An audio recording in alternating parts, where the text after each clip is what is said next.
of other crimes could lose federal grants. We intend to use all the lawful authority we have to make sure that our state and local officials who are so important to law enforcement are in sync with the federal government. Attorney General Jeff Sessions says it's the same policy as the Obama administration, but now it'll be enforced. Some sanctuary supporters, though, remain defiant. Fox Radio's Jessica Rosenthal is live in L.A. Lisa, California's Senate president said the Attorney General's statement is nothing short of blackmail. He hinted at legal action, calling this a gun-to-the-head method to force cities and counties to participate in mass deportations that's unconstitutional and will fail, adding that sanctuary policies make cities and counties safer. San Francisco's mayor issued a statement saying their sanctuary laws are actually already in compliance because if the federal government wants to detain a serious criminal, they can get a warrant, which the city honors. New York's Attorney General issued a statement saying local governments actually have broad authority to not participate in immigration enforcement, Lisa.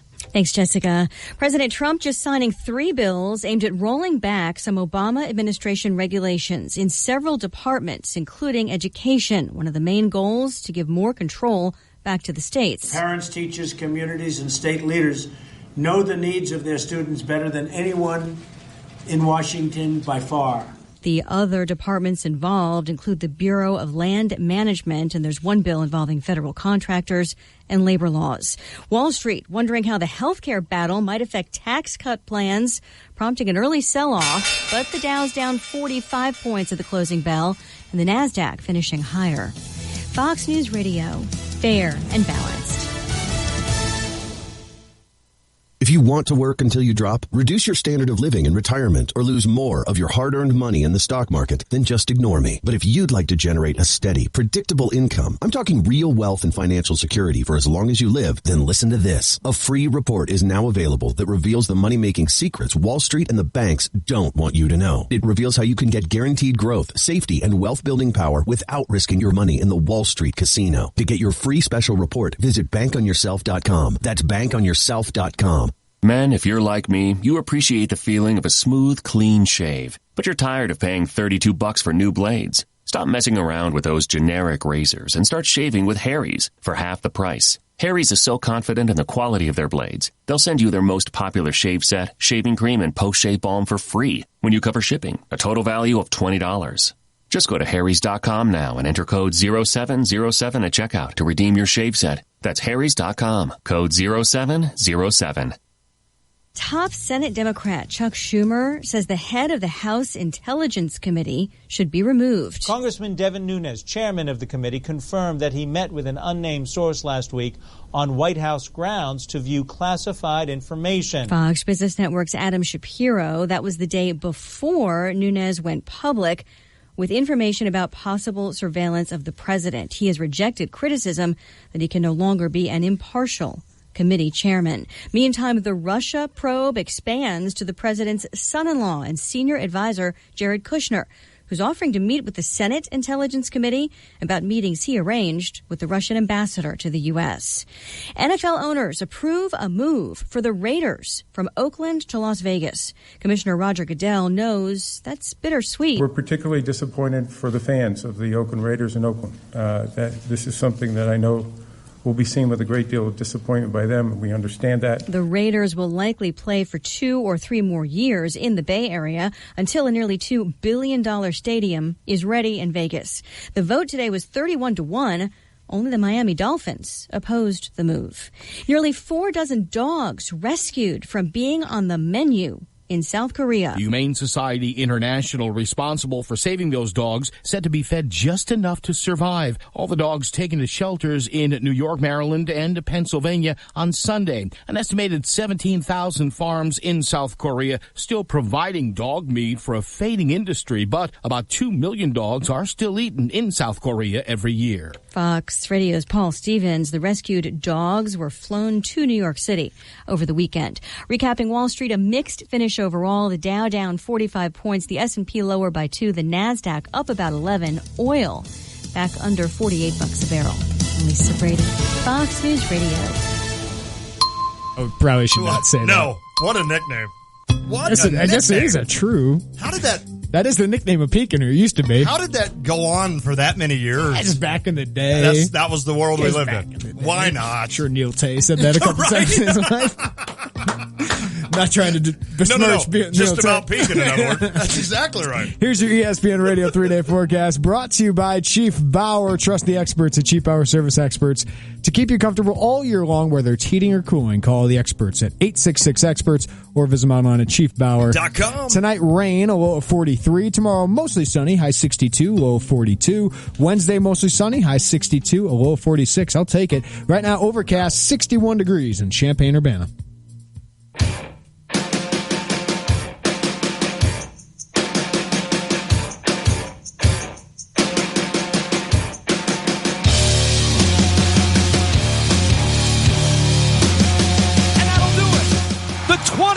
Trip to the NCAA tournament nets the first Final Four for the Gonzaga Bulldogs. Let the celebration begin. It's been 78 years since the Ducks have flown to the Final Four, and they are heading to Phoenix. They have defeated the number 1 seed, the Kansas Jayhawks, 74-60. It's over.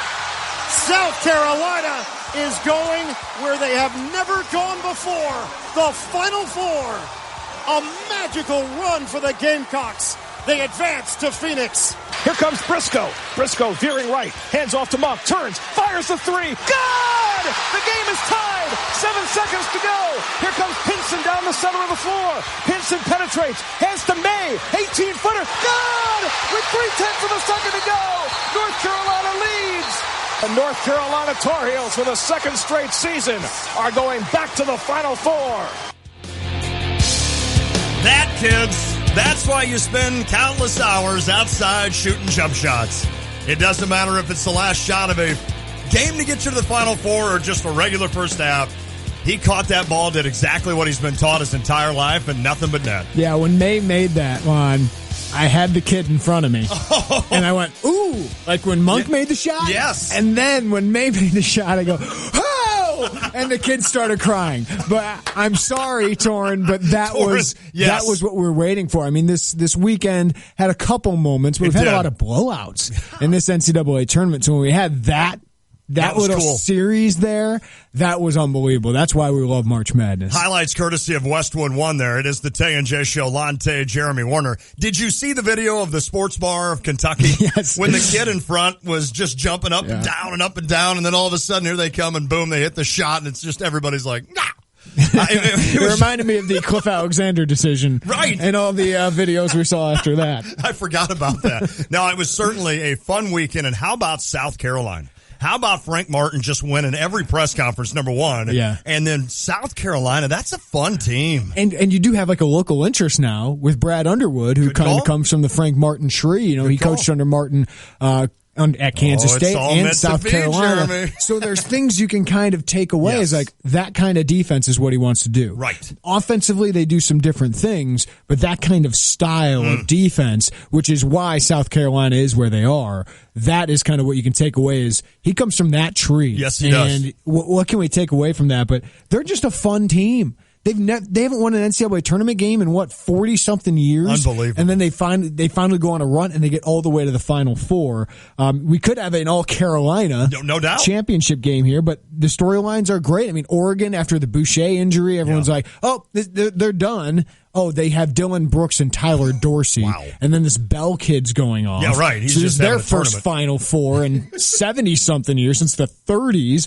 Oh, and Gonzaga gets their first one. Good for them. And the only blue blood we have here is North Carolina. Isn't it funny? Like, okay, 10 years ago, I would have been just sitting here cheering up and down saying, yes, get rid of Kentucky and get rid of Kansas. And I know you're kind of the other way with regards to you like the blue bloods, you like that kind of stuff. I think it's great that we're going to have one. That North Carolina and Kentucky, we're definitely going to have one of them. But it is cool when you can look down and see three teams. And what's cool for me is not only, yes, as a sports fan, I kind of like to see the different teams have a chance to win it, but you realize, as an Illini fan even, you've been to that Final Four and you know how special that feeling is. Luckily for me, it's happened twice in my lifetime. So for those fans of South Carolina and for Oregon to be able to experience that, and Gonzaga, excuse me, and to be able to experience the joy of their team getting to a Final Four, really neat. Something you don't forget. Is Gonzaga like a feel-good story? I don't think so. I mean, this is kind of where they've been supposed to have been. I mean, they're a 1 seed. They've been a 1 seed multiple times here,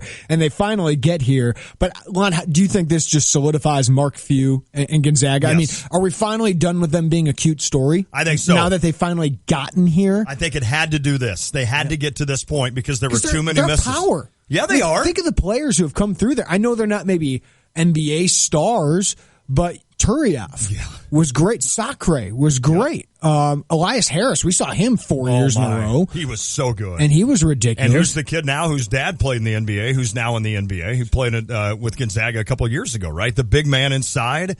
The lefty, I can't think of his name. It doesn't matter. It doesn't matter.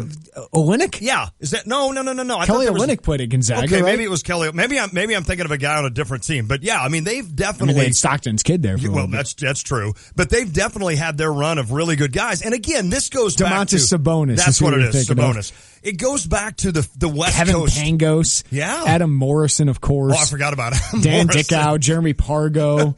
I mean, they've produced dudes. Like Gary Bell Jr. was a really good college player. Blake Stepp. Yo, that's right. Great player. See, if you move Gonzaga closer to the Midwest and the East, now I talk like this because we're from the Midwest. You know me, and I'm sure you get tired of hearing it, but I think a lot of us look at Gonzaga as like this cute little special story because, we just don't get to watch them that often. Plus, they're not in a power conference, so you just sit there thinking, yeah, they're cute. Lon, you mention this all the time, the West Coast thing. Yeah. How would you fix it? You can't. You just can't. Either I have to move there You have games at 6:00 your time, so we can actually watch them. That's the problem. It's either that or I move out there. That's the only way I'm going to fix it. But I do mention that with like Mike Trout. I do see Kershaw enough. I think I make it a point to watch Clayton Kershaw. But like Mike Trout, who's not in the National League, I don't see him very often. Yeah. So it just stinks. Best player in baseball, hardly ever seen. I saw in the Twitter sphere people going back to Ron Gunther and blaming him. Because Dana Altman's in a Final Four. Jeez. Dana Altman just knows how to coach. He does. And that program's turning. It's been a long time. I forgot the date. I think it was 1988 was the last time we've had two teams west of the Mississippi. Wow. In the same Final Four, which is amazing to me because I think of Kansas. Oh, yeah. And how many times you would have they've been there, which isn't as many as you think. No. And we'll talk about that here in a second. Okay. But, I mean, that's kind of an amazing stat. I told you, and jokingly, in my brackets this year, I had Arizona beating UCLA to win it. And I made the mention, maybe not to you, to someone. I'm like, why am I putting two West Coast teams in the championship game? I'm like, when has that happened? And now all of a sudden, you've got two West Coast teams in the Final Four, or at least two teams west of the Mississippi in the Final Four. They're neither of the ones that I picked. A Roy Williams run in North Carolina. I know the Matt Doherty thing started this domino effect that's really hurt Illinois in the long run. But since replacing Matt Doherty, he's been to 5 Final Fours, 8 Elite Eights in 13 years at North Carolina. It's unreal. And he's won 2 titles. Yeah. Right? Somehow, to me. He's lost one, too, right? He lost to Izzo? one. That's right. No, not to Izzo. They won that one. This is going to sound funny when this comes out of my mouth. To me, lost one last year. North Carolina. That's right. North Carolina continues to always be under the radar for me every year. And I kind of feel that, too. It's like, you hear about Duke. You hear about Grayson Allen. You hear about these guys. It's almost like North Carolina the last few years has just had a collection of really good players. And a lot of them are 4-year guys. Yeah. And there's not really that one guy that stands out. Justin Marcus Jackson, obviously, is very, very good. But they seem Meeks has been there, feels like, for 4 years. Yes. The kid who came up big yesterday in the first half guarding him, Clifford Urbana would know the name, the point guard, Stillman White, I think. Right. He's been there for like 6 years. It's unreal.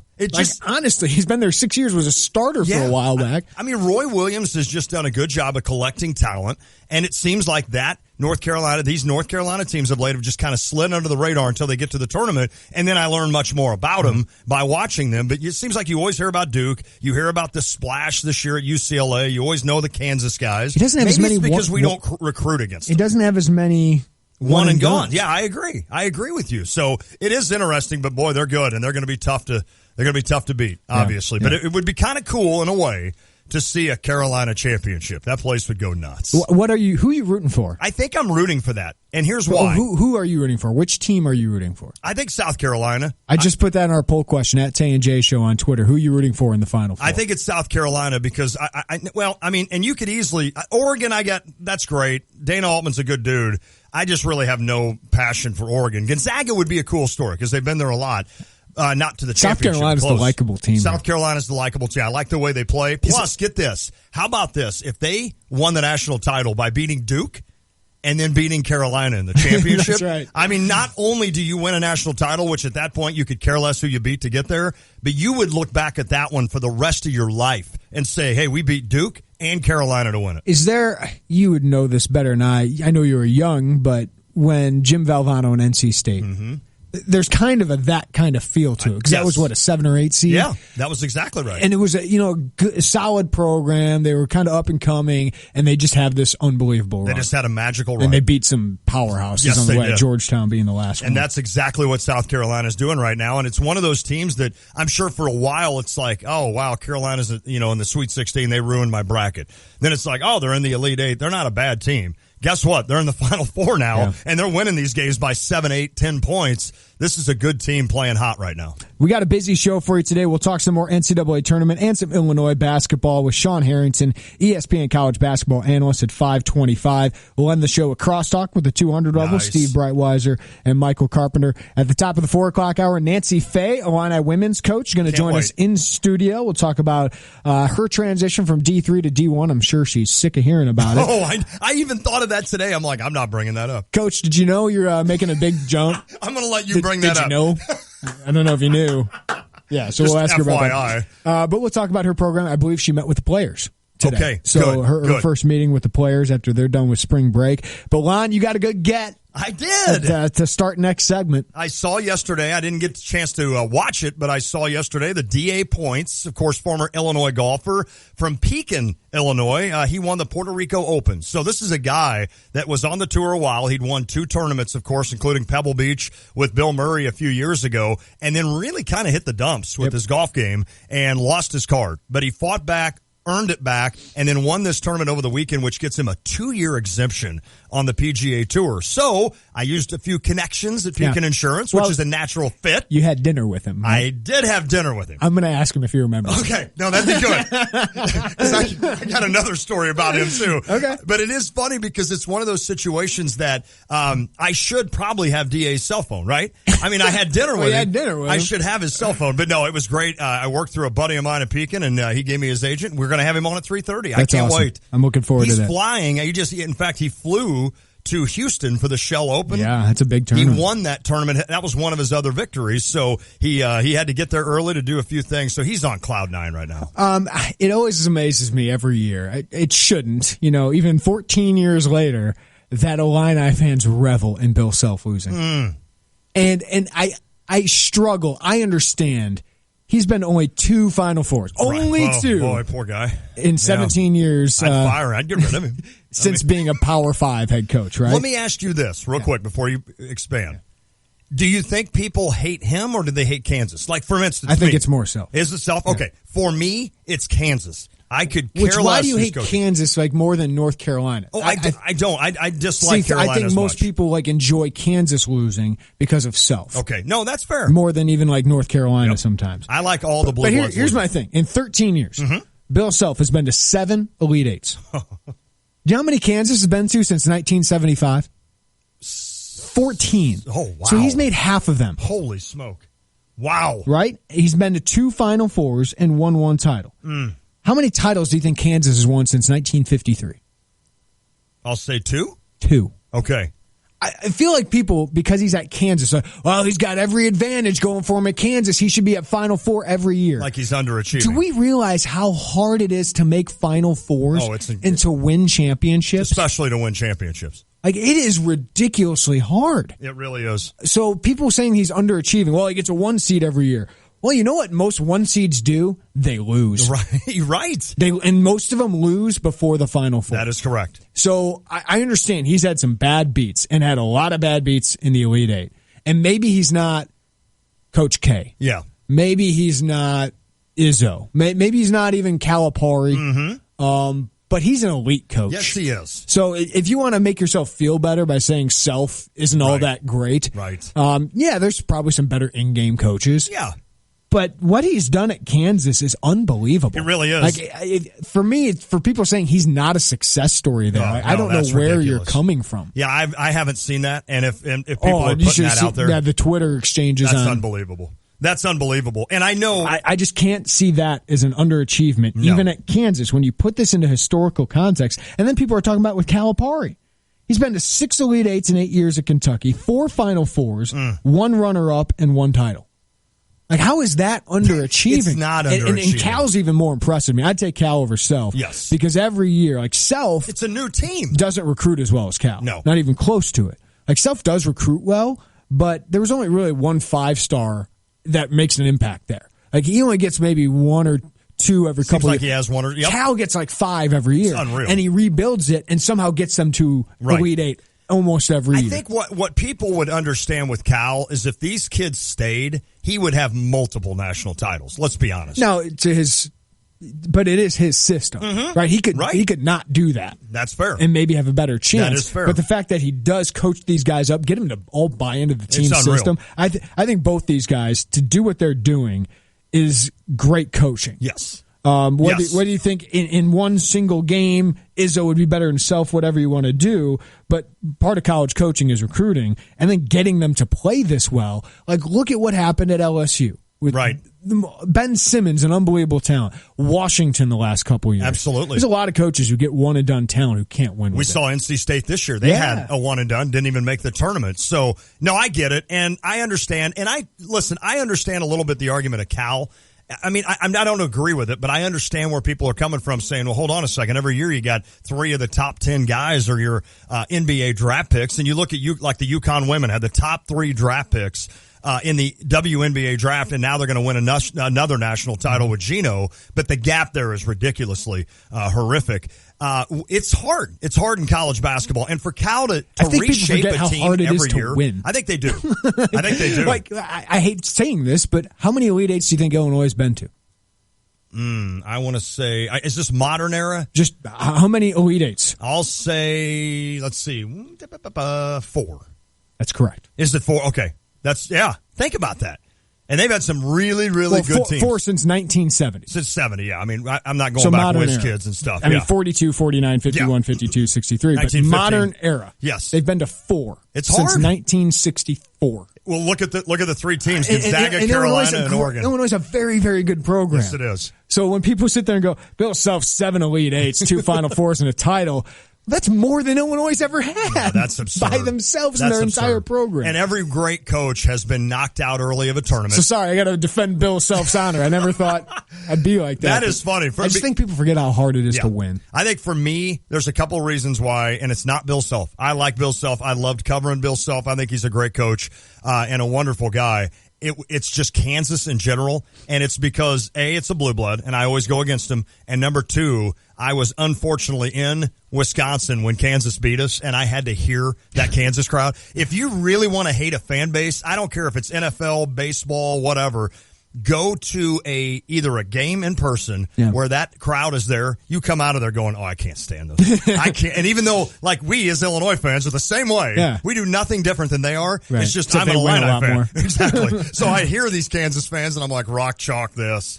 Coming up, we'll talk later on about Brad Underwood met with some important recruits over the weekend. People want to know. Going to talk with another one today. Okay. But coming up next, we'll talk with D.A. Points and then Nancy Fahey, the Illini women's coach, at the top of next hour. Awesome. Can't wait to do it. It is the Tay and J Show. Flooring Surfaces is your premier source for new flooring in Central Illinois. You don't need to wander poorly lit aisles looking for help or load a new floor into a cart to check out. You need an inviting space filled with exciting new floors and a trained professional to guide you to the perfect choice for your home or project. Flooring Surfaces can find the hardwood, carpet, vinyl, or tile floor that is right for you. With a beautiful showroom and over 1 million square feet of flooring in stock. See us today at 401 East Mercury Drive in Champaign. The world at your feet. Spring is here, and there's no better place to spring into the season than Willow Pond Golf Course in Rantoul. Golf every day for $25 with a cart, and seniors can go Monday through Friday with a cart for just $20. Not a golfer? No worries. The 19th hole bar and grill has great food and drinks, a great sports atmosphere, live video gaming, and the new full swing golf simulator. Call and schedule a tee time today at 893-9000. That's 893-9000. Guidance, trust, protection, service. It's the mantra of GTPS Insurance. When you work with GTPS, you'll never have to call an 800 number in a different state. You deal with people who live and work in our community and know it's important to your business. GTPS is your local source for business insurance, property, general liability, workers' compensation, and group health insurance, and they'll work with you to formulate the best package for the needs of you and your business. Contact a GTPS insurance agent today at 359-9000 or visit online at gtpsinsurance.com. Got a question? Talk to our experts now at StevieJay.com. Experts are there, ready to answer your questions for free. Home improvement question. Our experts from Land, Heating, Cooling, and Plumbing can help. Need help with home remodeling? Talk to our service experts from Flooring Services, where the world is at your feet. Need to pay for those home improvements? Talk to our financial experts from the U of I Community Credit Union. They are the Stevie J Broadcasting experts. Ask an expert today at StevieJay.com. That's StevieJay.com. Market declines, unemployment, oil prices. Today's headlines can be scary. Hi, I'm Edward Jones Financial Advisor Mike Kessel. I'll work with you to help you understand the impact of short-term events and how to be positioned for the long term. We provide the tools for a reasoned, disciplined approach to investing. Don't let headlines derail your long-term financial strategy. Stop by our office, 1701 Broadmoor Drive, Suite 110 for a face-to-face appointment. Edward Jones, Making Sense of Investing, member SIPC. This is a Budweiser beer. Smooth, crisp, beechwood-aged beer. Brewed the hard way. So when we wake up itching to prove the world wrong, this is the beer we'll drink. When we win championships, we're not supposed to win. When we stop calling our startup a startup because it's not a startup anymore. When we say we're going to change the world and we actually change the world, this is the beer we'll drink. Budweiser. This Bud's for you. Enjoy responsibly. Budweiser Beer, Anheuser-Busch, St. Louis, Missouri. Debit cards are definitely convenient, but if you've ever lost or misplaced it, you understand the sheer panic that sets in. Prospect Bank, a division of Edgar County Bank and Trust Company, is offering Card Valet. This app allows you to take control of your debit card right from your smartphone. You can define when, where, and how your debit card is used, set up alerts, lower card limits, and turn your card on and off at the touch of a finger. Don't delay. Download Card Valet today. For more information, visit the Prospect Bank. Online at theprospectbank.com. Equal housing lender, member FDIC. Coach Mike Ditka is not just talking sports. What'll he say next? Hear him here Monday and Friday mornings from 7:30 to 8 with Brother Johnny and me, Stevie J, on ESPN Radio 93.5.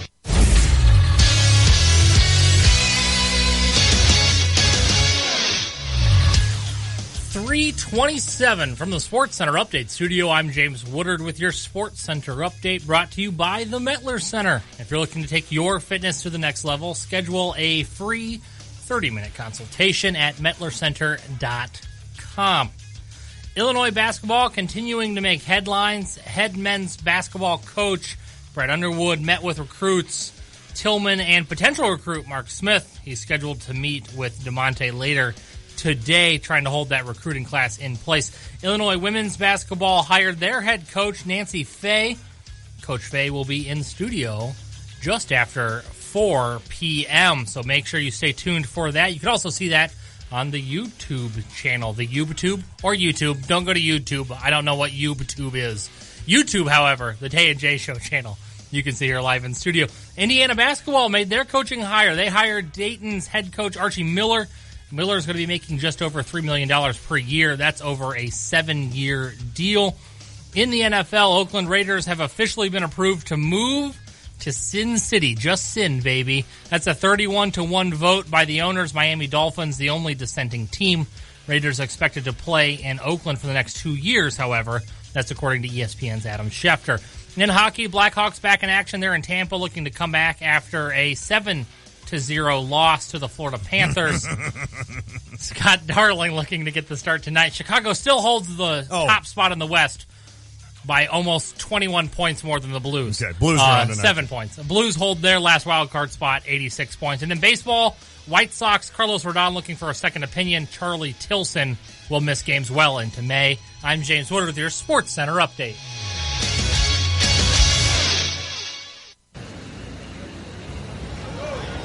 How about that?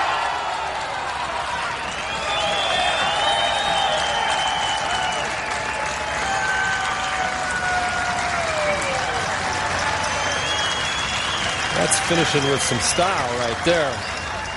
Led the field in greens in regulation, tied for driving accuracy lead, and putted solidly on top of it. That's why he's the winner.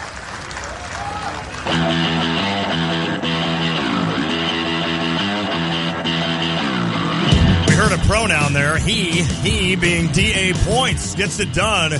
He wins the Puerto Rico tournament, and what a big win for D.A. to collect that, his third win in the PGA. I do want to throw this out there. Lamont Evans, who is a staff member, an assistant coach under Brad Underwood, is staying at Oklahoma State as the associate head coach for Mike Boynton for Oklahoma State. So they were both assistants together. Okay. So that's just being reported. He announced that at his introductory press conference. So that was a top candidate for Brad Underwood to stay on the staff, and a lot of people thought he would join Underwood. And then Boynton got the job last week, which was a surprise to a lot of people. No doubt. Staying on that staff, so it seems like they'll keep their recruits that they have there. Okay, well, good for Oklahoma State. It is time to talk to D.A. Points now, PGA Tour, Pekin, Illinois native. And, Jeremy, let's just start with basketball, because I know D.A. Points is on cloud nine right now with his golf game, but in the basketball world, in the Illinois football and sports world, he pays attention. D.A., how are you, my friend? Hoping we get a better connection with D.A. We're going to try this one more time, D.A., with where you're at. I was going to ask you about Illinois basketball. What'd you think of the hire of Brad Underwood? Well, so far it seems to be, it sounds like a great move. I haven't met Coach Underwood yet, but I've talked to a lot of guys that have feel really, really good about the hire. And I believe a lot in what Josh Whitman's been doing, and I think he's a smart guy and will get the best man for the job. Well, D.A., congratulations on a big win at the Puerto Rico Open. What was going through your head as you wrapped up your third career win? Oh, gosh, a little bit of disbelief and just a rush of emotions, the most stuff ever that I've been going through over the last couple of years, where I haven't been playing my best and kind of battling, some, all kinds of demons, whether it's been physical or mental. And it was just a really gratifying feeling to know that I could, overcome those huge obstacles. Yeah, D.A., I know this because if I shoot a 150, I'm happy. But golf is hard. Yes, it is. Why has it been harder for you the last couple of years? You're kind of talking about getting over some of these things. Why has it been harder of a game for you the last couple of years? Well, in 2013, I had a really nice year, but I as far as like money and FedEx Cup points, but I didn't play that good as a whole for the year. My stats were down. Just I had 3 or 4 really hot weeks and then 25 really crappy weeks. And, I felt like I needed to make a change and try to get better more consistently throughout my game. And in doing that, I got a lot worse. I worked with some people, and they knew what they were talking about, but it didn't translate into better golf. And it when you start going down that road, it unfortunately got ugly. Physically and mentally, it was hard on my body, it was hard on my brain, and it's taken a couple of years to kind of cycle through all that and just get back to doing what, playing golf how I know how to play golf. D.A. Points has won 3 PGA events, including this past weekend. And D.A., I know you lost your card and kind of had a battle back through the web.com, but now the win in Puerto Rico gets you that exemption on the PGA Tour for 2 years. Do we have any idea, the normal person, how much relief that is to know that you are now exempt on the PGA for 2 more years? Probably not. You probably don't have a good idea of it, but that's okay. I mean, it's for me. It's about being able to, not stress every week about whether or not I'm going to get in a tournament or not get in a tournament, or if I'm going to have to write a sponsor exemption letter, or whatever I'm going to do. Now I can just kind of go, hey, you know what? I really like this golf course. I want to go play there and have a chance to win. Or, I love, playing at the John Deere, and so I'm going to go back and see friends and family. Stuff like that. To be able to just do that without having to ask, for help or special permission is really nice. Well, since you're in a really good mood now after winning this tournament, I wanted to ask you, how difficult is that, DA? How humbling is that to lose that card and then have to go down, if you will, and try to earn that back? What was that like? Well, I've done it before, and, there's only, playing on the PGA Tour is playing against, basically 180 or 200 of the best players in all of golf. And so, it's a very elite group. I think it's a very small group that a lot of people don't understand how tough it is to be out here. And you're going to have times to do that. And, I love golf. This is what I was put on earth to do. And so there wasn't any question. It was just like, I'm going to keep working and until I either can't go anymore or until I get my job back. And fortunately, I got my job back. Awesome. DA, you were, part of this when Tiger's at the top of his game, and that shadow kind of loomed for a long time. Is that gone now with all the young talent on the tour? What's that been like to see this transition at the top of the golf world? Yeah, no, it's great. It's good for the game.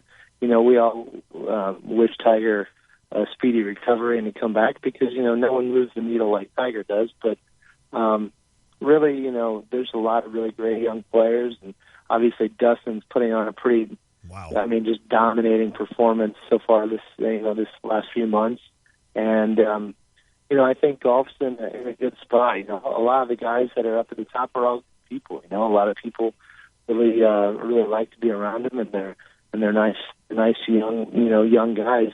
I know the average age on tours has gone way down from when I started, which is kind of a testament to how much Tiger helped grow golf and get more younger kids involved, and now you've got people coming out at 21, 22, 23 that are winning big time tournaments and are really great players, and I think that's going to be great for the longevity of our sport. I think it's great. I'm into it, just seeing these young kids every week. So would you rather be able to drive like Dustin Johnson or putt like, I'll say, Strick? Yeah. Oh, I'd like to putt like Strick for sure. Little Illinois guy there. Yeah, well, besides him being an Illinois guy and just one of the greatest guys ever, you can hit it far all day long, and you can hit it, you can even hit it real straight all day long. But if you don't make putts, you're not gonna be so super successful. And I think Dustin's got a great combination going right now with supreme length, and he's holing putts. I mean, every time I turn on the TV, he's freaking holding a 20-footer. I mean, he's just putting great.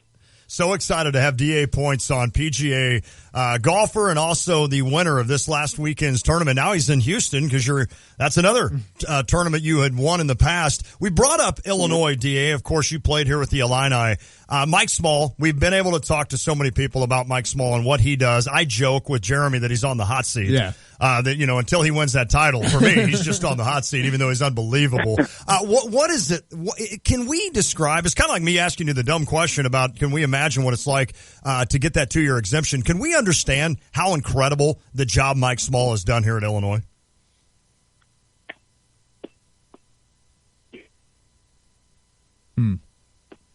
I think we lost DA Points. Let's keep him on there for a second because we don't have his number to call him back. Right, that's a good point. Here. DA, are you still there, buddy? Yeah. Okay. I think we lost you. Yeah, I think we have too, which is unfortunate, but we keep him on appreciate there for a minute. Okay. DA, if you could hold on for a minute, you're breaking up here just a little bit, but Mike Small obviously is reinvigorated. It's unreal. This program, and this year the national tournament, is going to be in Illinois. Yeah. And we talked about that last year. Let's try it one more time with DA. DA, you still there? Yeah.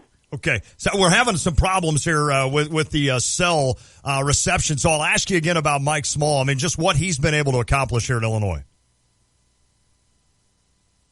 Yeah, we lost you. Okay. Now we tried. We did. If he calls back, we'll get him back. Absolutely.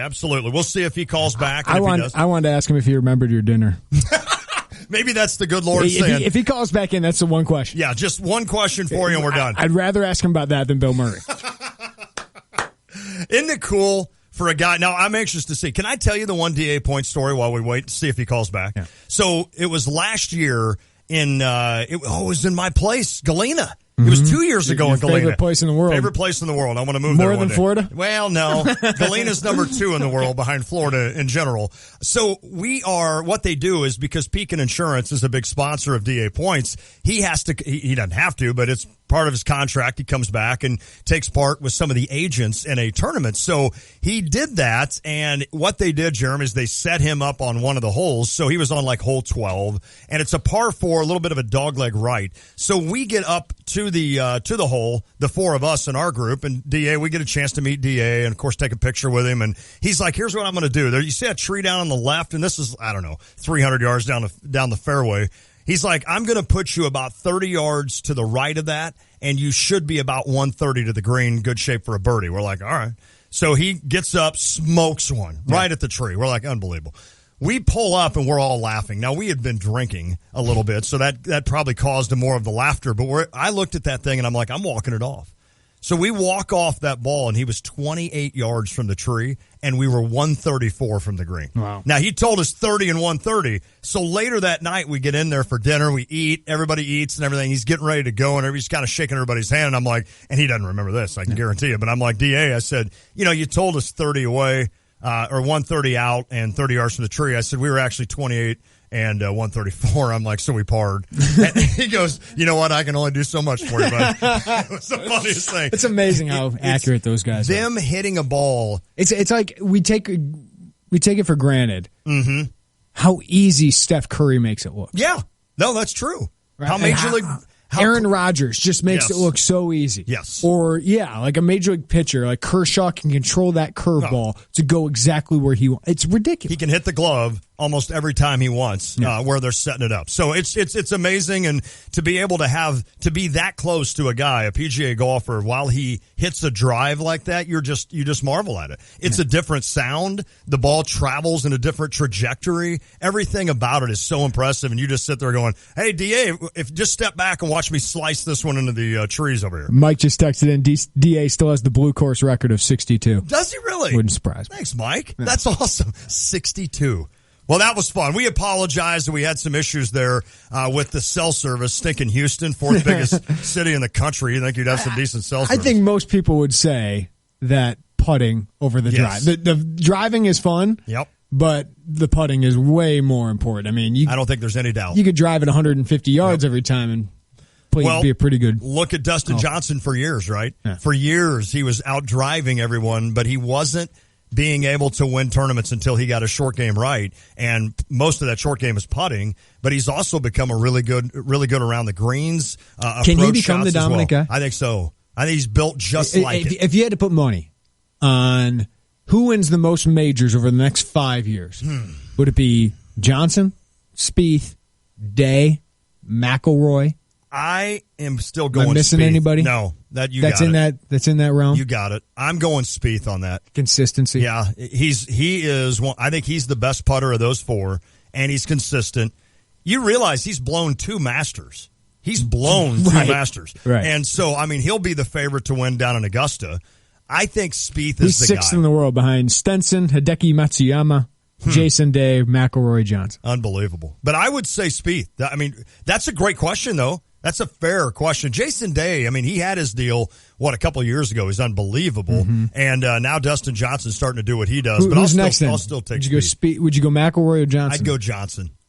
I'd go Johnson next and then McIlroy. Now, McIlroy is a little bit older, right? And he won quite a few. I think he has more than any of them out of that crew. But going forward, I'd go Spieth and I'd go Johnson. 217 texter. Jeremy, that's why they say drive for show, putt for dough. Amen, that's right? That's exactly right. Well, listen, we hope you were able to enjoy most of DA Points there. Appreciate him giving a call into the show. Always stinks when that kind of stuff happens, but it's live radio, people. Live radio, baby. Hey, coming up next, we'll talk a little Illini basketball. Brad Underwood loses out on Lamont Evans as an assistant. Where does he turn now? And he met with Jeremiah Tillman and Mark Smith over the weekend, meeting with DeMonte Williams today. We'll talk about that. And if Nancy Fahey, Illini women's basketball coach, comes in studio at 4:05 and all of a sudden start this, I'll be like, I'm done. I'm walking out, and I'm out with this show, and I'll come back tomorrow stronger than ever. It went well, on. That was a good interview. No, I'm kidding. I just had a funny thought when I said stronger than ever. What's the thing that Harry and these guys do with their get better every day? Get better every day. That's all I'm trying to do. It is the Tay and J Show. Oh, hey, hi, hello there. It's me, your air conditioner. You can call me AC if you want, but Mr. Conditioner is my dad's name. Okay, listen, you may have noticed that I'm using a lot of energy right now, and that's why you need to call an expert. Yep, the experts can give me a precision tune-up, so you'll save up to 30% on energy bills, and I won't have to work so hard, which is great because I'm about to pass out. At Chief Bauer Service Experts, save $41 off an AC Precision Tune-Up. Call 866-EXPERTS or visit chiefbauer.com. For expert service guaranteed. Call 866-EXPERTS. Are you looking for a new home or planning to refinance your existing home? Hi, this is Todd Durakan from First Federal Savings Bank of Champaign-Urbana, getting you and your home faster with loan closings in 30 days, mortgage loans and refinancing that's fast, friendly, and local. We invite you to visit our experienced team of mortgage experts to find out how First Federal Savings Bank can help you with your loan closing in 30 days. For more information, visit 356bank.com. First Federal Savings Bank of Champaign-Urbana. Get what you want out of life. Member FDIC, Equal Housing Lender. Make a difference in Champaign County. Join the Champaign County Sheriff's Office. Apply by April 21st. Applicants must be 21, have a high school diploma, and possess a valid driver's license. Apply to become a Champaign County Deputy Sheriff. Here's what Sergeant Bolt and Deputy Donovan have to say about their job. Every day is going to be different. I enjoy the variety. We can go from Ludlow all the way down to Pasodum, and we're handling a wide variety of different things, crimes and accidents. I enjoy interacting with people and interacting with the public. And as a police officer, even opportunity to, from time to time, make an impact on somebody's life in a positive way. I think anybody that is up to dealing with things that are tough to deal with. Emotionally and physically, it can be a very difficult job. At the Sheriff's Office, we've got an awesome group of people that work together, and, we're all very close. And, I know that everybody there always has each other's back. Apply by April 21st. Go to espncu.com and click on the Sheriff's logo. The Champaign County Sheriff's Office is an equal opportunity affirmative action ADA employer. Females and minorities are encouraged to apply. Prairie View Landscaping is continuing their 25th anniversary celebration by giving away a 55-inch LG Smart TV from Good Vibes. Email mypvdiscount@gmail.com for a free quote, and you can get up to 25% off your 2017 lawn care. That's mypvdiscount@gmail.com. When you do, you'll be registered to win a 55-inch LG Smart TV from Good Vibes just in time for the Final Four. mypvdiscount@gmail.com. That's mypvdiscount@gmail.com. Joshua 24:15 states, "As for me and my family, we will serve the Lord." If we choose to serve anything but God, we're cheating ourselves, and of course, we're cheating God. God gave us grace and mercy. Out of an attitude of thanksgiving, the least we can do is make the commitment to serve God. Whom or what do you serve? This message brought to you by the Blossom Basket Florist. The Blossom Basket Florist. The florist you pick.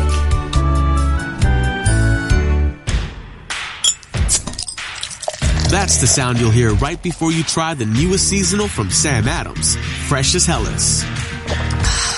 And that's the sound of your taste buds colliding with this Hellas lager, brewed with orange blossom for a slightly citrus flavor, floral notes, and a touch of malt sweetness. Get Fresh as Hellas in stores now and take hold of the seasonal. Boston Beer Company, Boston, Mass. Save responsibly. Hey, this is Brad again with Kramer Siding and Window Company, and for over 60 years, we've been providing worry-free home improvements. If you've thought about either siding, windows, maybe you need to replace that roof, how about a deck, a pergola, awnings? We also have the four-season sunrooms and screen rooms, or the gutter helmet. If any of those home improvements are in your near future, call us right now at Kramer Siding or stop by our beautiful showroom at 708 North Country Fair Drive. That's the sound you'll hear right before you try the newest seasonal from Sam Adams, Fresh as Hellas.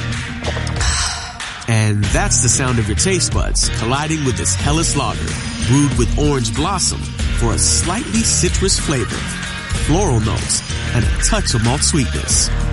Get Fresh as Hellas in stores now and take hold of the seasonal. Boston Beer Company, Boston, Mass. Save responsibly.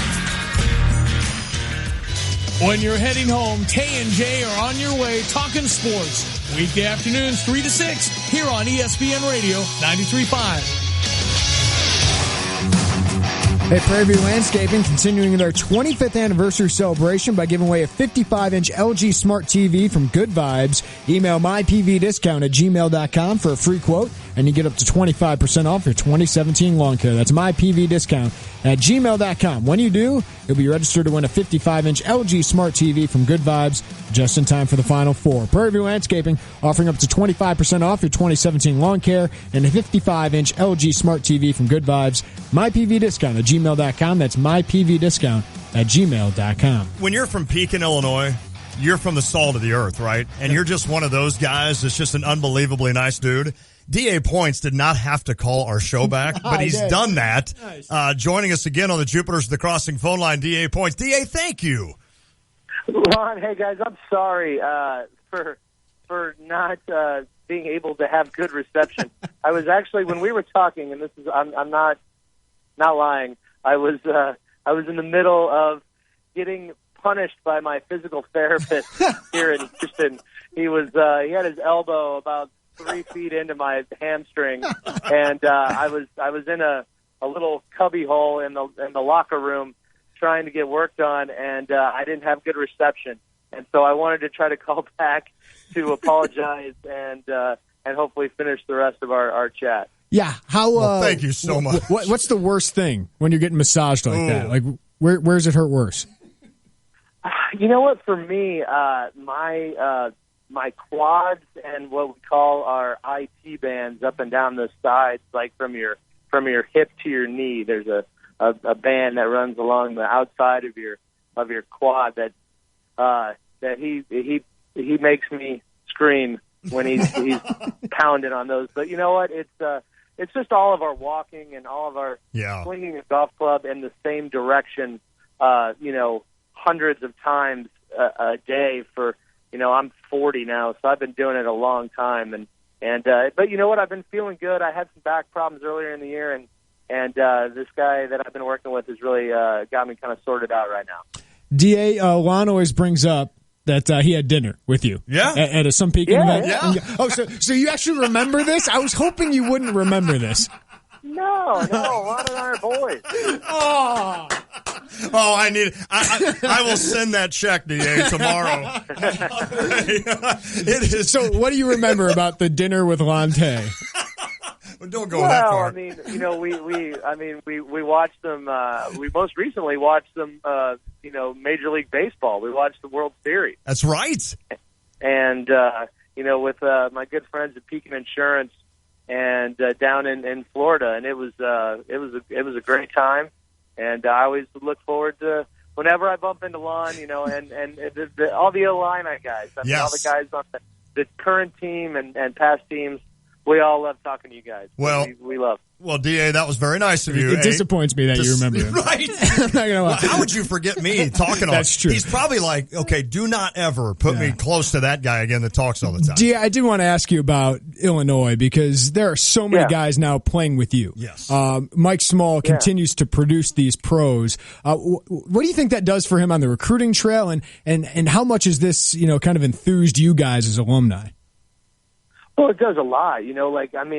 I've been coming to the Illini golf, which we used to call like the Stricker outing, but now it's really just the Illini golf kind of fundraiser outing that we've had at Stone Creek some, and we've had at up in Olympia Fields the last couple of years, and just the amount of people that Mike has really just befriended and shown, hey, listen, he cares so much about all Illini sports, but obviously most importantly the golf team, and how he wanted to take it to another level, and all these people could just feel his passion, and they were like, yeah, let's do it, and he's done it successfully. And I think Mike is just such a smart guy when it comes to finding the right kids. I don't know if you guys saw that Gino, the UConn women's coach, just did a most recent interview where he was talking about body language and just having good kids that'll play hard for you. I think Mike has figured out kind of that same thing. He finds the right guys that don't like losing, that like to make good grades, that aren't here to screw around. They're here to to come and get the best education and get the best out of their golf game. And because of that, he produces, one of the best golf programs in America. It's amazing. DA, you get to play some golf with Bill Murray. Like when you first met him and you're playing on the golf course, like, are you afraid to ask certain questions? Like, do you bring up Caddyshack? Like, how do you kind of approach that conversation? Well, the way I always did it, I don't ever really talk to him about movies and stuff. Like, I'll ask him, like, hey, do you have anything coming up? And he's like, oh, I got this thing I'm doing with Clooney, or I got this thing with Wes Anderson or something, But he's not one to, like, go on about it. And I don't think he wants to hang out with me and talk about movies. I think he wants to hang out with me and talk about the Cubs or Illinois basketball. That's or cool. Golf. And so when we're together, that's the kind of stuff we do. And, he and I think developed a really nice friendship. He's kind of like the crazy older brother I never had. and he's a wonderful man. And I was really happy for his son Luke and Xavier for making a good run. I've actually been to a couple games with him. And, so it's really cool to see his son do well. And but yeah, Bill's the first time I ever got to play with Bill was actually on the Wednesday before the AT&T Pebble Beach tournament, the one that we won in 2011. He called me Wednesday morning and said, "Hey," he left me a message. He said, "This is Bill," and then he said Murray, and he goes, "I got your number from the Monterey Police Department," and he goes, "I'm playing at Cypress Point." Which is one of the most famous golf courses and one of the most exclusive golf courses in the United States. He goes, I'm playing there this afternoon, and I was wondering if you wanted to come join me. Unreal. And I was like, oh my gosh! And I'm calling this number back, and he never answered. No. And so I'm like, okay, well, and I just showed up at this place at like 1:30, and I just camped out and waited for him. Nice. And he's like, oh, good, you came, and we went and played. It was almost like we had our own course, and we played the Cypress Point.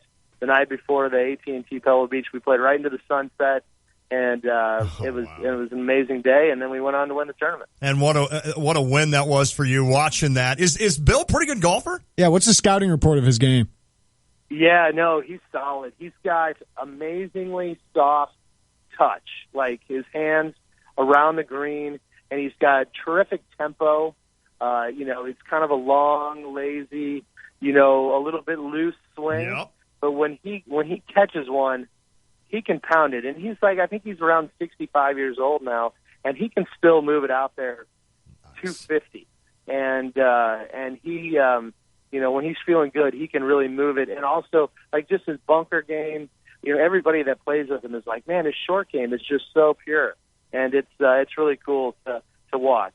DA Points, we cannot thank you enough, not only for coming on with us today. We appreciate you not forgetting your roots, obviously from Pekin, of course, at the University of Illinois, but then making the effort to call us back means a lot, buddy. I mean that. So thank you so much. Congratulations again.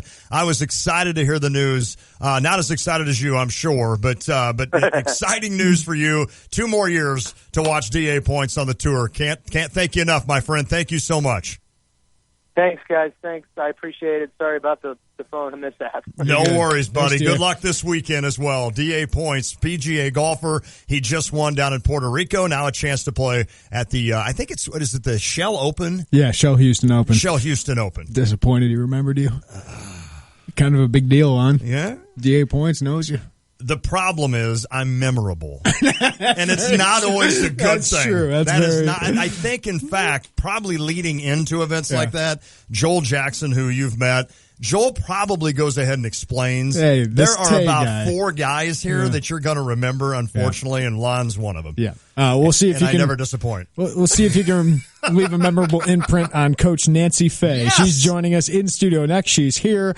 She'll join us in about 3 or 4 minutes. Awesome. It is the Tay and J Show. It's warming up around Champaign, and that means it's time to get outside and ride in a Polaris off-road vehicle. And the best time to buy is during the Polaris Spring Sales event. You'll find great financing plus rebates up to $2,000. You'll even get a free 2-year extended warranty on any full-size Ranger or any Sportsman 450 or 570 ATV. See your Polaris dealer now. Offers valid through April and vary by model. No charge for promotional 2-year extended warranty. See dealer for details. Off-road vehicles can be hazardous to operate. Always wear a helmet and take a safety training course. Protecting your home and family, you better have a plan. Keep them safe from harm with the home alarm from F.E. Moran. Home invasions are on the rise all across the land, but they'll think twice when they see the sign for F.E. Moran. Don't wait till it's too late. It's time to make a stand. Call 877 F.E. Moran. F.E. Moran. Alarm.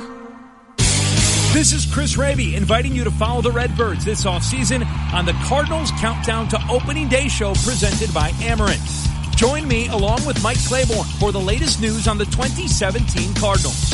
We'll hear from Mike Matheny, John Mozeliak, Cardinals coaches and players, and Cardinals broadcasters John Rooney, Rick Horton, and the voice of the Cardinals, Mike Shannon.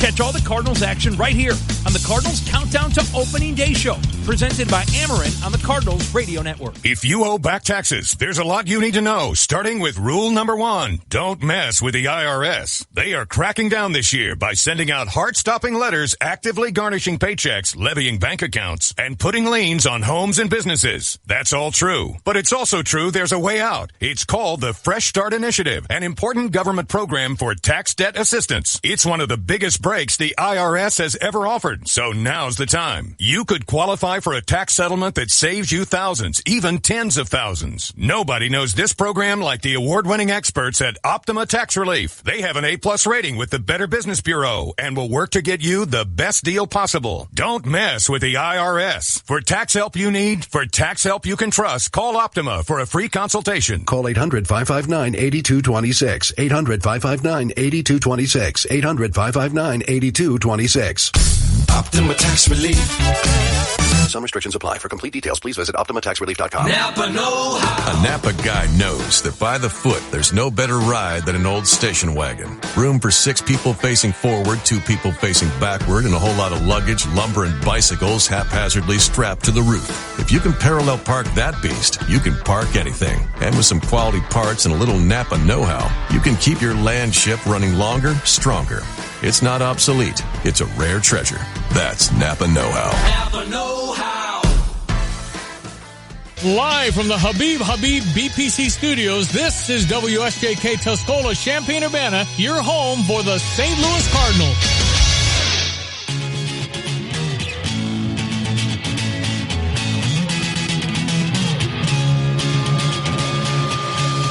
All right, it is the Tay and J Show, ESPN Radio 93.5. Lonte, Jeremy Warner had a great time there visiting with DA Points. We hope everybody enjoyed that. We're going to visit with Sean Harrington at 5:25 today. Former Illini, of course. We're going to kind of break down some of the college basketball going on. Jeremy finally had some good games, some exciting games. this weekend in the, of course, NCAA tournament. So right now, though, we have a guest in studio, and should I just do it because I did it with John Jay? So Nancy Fahey, your last name rhymes with mine, Lonte. I mean, is that pretty cool? It was meant to be. That's why I'm here. There's been a lot of questions. Why? Now I know. Boom. Now you got it figured out. Well, Coach, you obviously spent 31 years down at Washington U. I can't imagine the emotions of finally. Wow. I know you've had several opportunities, but of finally leaving that place. What was that like to go back there this weekend? Like I said, if there wasn't emotion, it wasn't hard to move out of your office. I don't think that's the person you want here. I've had a great deal of loyalty to Wash U. I grew up there as a coach, and so there's a lot of emotions because of that loyalty and the people you know there. So it was tough. If Josh Whitman isn't the AD here, are you here? I think it's important when I talk to folks about these jobs before, in the past, like you said, there's been opportunities, is they all said you want to know who your boss is and you want to know what they stand for and how they want to do stuff. So Josh Whitman being here, I don't know if I would not have been here if this kind of opportunity, right, because I know how good Illinois athletics is, but it certainly was a comfort to know somebody's who's got such a great plan right now and energy. Why here? Why now? I guess. Why all of a sudden why after this not? many years? Why not? You think about it. That's a question you get asked. Why? A lot of things have to come in play. I mean, there's things that go on in my life professionally and personally, right, that has contributed. But more importantly, it was Man, it's Big Ten basketball at Illinois, a state that I started in coaching. I started up in Johnsburg High School. And that was my first taste of it. And I was like, this is pretty good basketball. Yeah. And so that was a huge part of where you started. You had to pick the right time. Right. For me, I'm a challenge person. Mm-hmm. And this is an incredible opportunity. You have to think about this is an incredible opportunity at the right time where I think this program, I just met with the team. I think we could do something special. I know it's going to take some time. Sure. But so many reasons. But I kind of want to go, why not? You talk about challenges. I'm not sure if you knew this, but you're moving from D3 to D1. Has anybody mentioned that at all? Not something I didn't mention. I said, even when I'm talking to Josh, I said, hey, I want to do right by you. And so you may take, I said, you're going to take heat for doing this because I care about you as I want your success. And he didn't budge. He was all behind, and that meant a lot to me. Why is that? Because obviously other people have done it, and you've reached out to them. What have they told you about the transition? Is this really overrated? Because you guys at WashU, I mean, you guys have resources. You guys recruit across the country. Sure. Do you think this is overrated, people talking about D3 to D1? I think I'm going to respect the D1 recruiting and what that all entails. And so it is going to be different. I wish that more D1s would look at. There's some pretty good coaching going on at Division III, Division II, and high school. I mean, let's talk about this. It doesn't. I mean, like I said, it's the court's the court.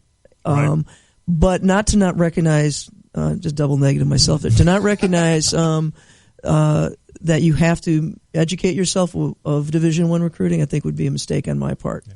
So I ask questions, and we're going to do right by Illinois. Talking with New Illini women's coach Nancy Fahey. You said you just met with the players. What was that meeting like, and how much do you actually know about your players yet? I tell you, that was what I've been waiting for since this all came about. I wanted to meet them because, this is an exciting time, and I told them, and I've said it a couple times. I want to be the team. This team is a team I want them to talk about 5 years from now. A team that I'm going to bring into the locker room and say, what would you just accomplish? Right. I want to be part of this. You guys are going to start a tradition, and not that there hasn't been one, but it's a different one. And that was to see their excitement and get to know them. You can't in one meeting. Sure. I mean, we just kind of laid a little plan, and now we're meeting tomorrow. I have my first meeting at 11 o'clock. Awesome. These meetings are going to last. I told them it's not a half-hour meeting. We're in for a haul, so they got to block off about an hour and a half. So I get to know them as players and people. Coach, when Matt Bollout was hired here 5 years ago, I believe it was, I think we all looked at each other and like, that's a no-brainer. That's a home run hire here at Illinois. The job he had done in his previous stop was ridiculous with regards to record. Now I look down at your record, and it's even more ridiculous of what you were able to accomplish at WashU. I mean, this is a challenging job. And I know Coach Grintz was able to get it to a level that a lot of Illini fans really enjoyed. And how tough is it going to be, you think, to get back to that? And I guess it's patience, right? We have to have patience to want to that level. I think you have to have patience, but I'm not too patient. Okay. I like that. It's I want to win. I want to do it the right way. All the things you say, but you got to bring this team along. And last thing we huddled up, and we were talking about what do you want to say? And I said, win. Yeah. I mean, don't be afraid to say it, but do it so that sometimes, like when there's times I've looked up at the scoreboard and I haven't been happy and we won. So we have to do the same and give these guys the opportunity to get better. You can look at a lot of coaches' records, wins, losses, wherever they've been at. Right now, to be honest, that doesn't mean much. Okay. Everybody wants to know what's next, and I'm fully aware of that. So, Coach, you have freshmen every year that you got to teach how to play the way you want to play, but you always have older kids who can kind of show them that way. Now that you don't have that, how do you approach that differently than you have in the past? I think you have to. I mean, the one thing, there's times in the course you've coached as long as I have, you're going to have years where you have younger teams, and it's just simply you have to slow down a little bit and show a little more patience. And then you have teams that are older, and when you come into, when you have a bunch of seniors, you're moving, you're accelerating. This is going to, I've got to understand even my verbiage. I may say something different than previous coaches has talked to them. But I think that's just the thing is you're going to put your system in. The thing is, I'm really happy. I get to put stuff in right now. Right. I mean, if I can't get this down, there's a lot of time here. So I'm hoping that I'm kind of excited about that component. Josh said he had to sell you. You downplayed that a little bit. But what did he tell you that his vision for this place is, where they've struggled to get fans, they've struggled to keep players here. So what was his vision to you that you caught on to? I think it's an Illini vision. It's not just women's basketball. It was the whole what he's doing department, that this is also a community that's just it'll be there. If we do what we're supposed to do, they'll come. And so that kind of excitement, and the excitement of he knows how I coach, but more he knows the culture that we've developed there. And I think that was the part, you can do that here. And if someone said I couldn't do that here, if I couldn't demand the same things, or if I had to compromise, I wouldn't have done that. But that's not what I'm hearing. Nancy Fahey, new Illini women's basketball coach, joining us in studio. Excited to have Coach Fahey come in and get a chance to meet you. How do you coach? What's the style? What is the style that we will see as fans? Obviously, you're inheriting a team that you'll have to kind of adjust to that style. But what can we expect? I think you just hit it right on the head. You have to know what you have, and then you go and play to their strengths. No coach. I just said this to my team today. I got to say that. Yeah, I got to say that to my team today. How's that feel? Do you have all the swag? Like, do you have all the gear and everything? Of course. Yeah. How much new clothes have you gotten? Enough. Yeah. Enough. Yeah. I know orange now. It's good.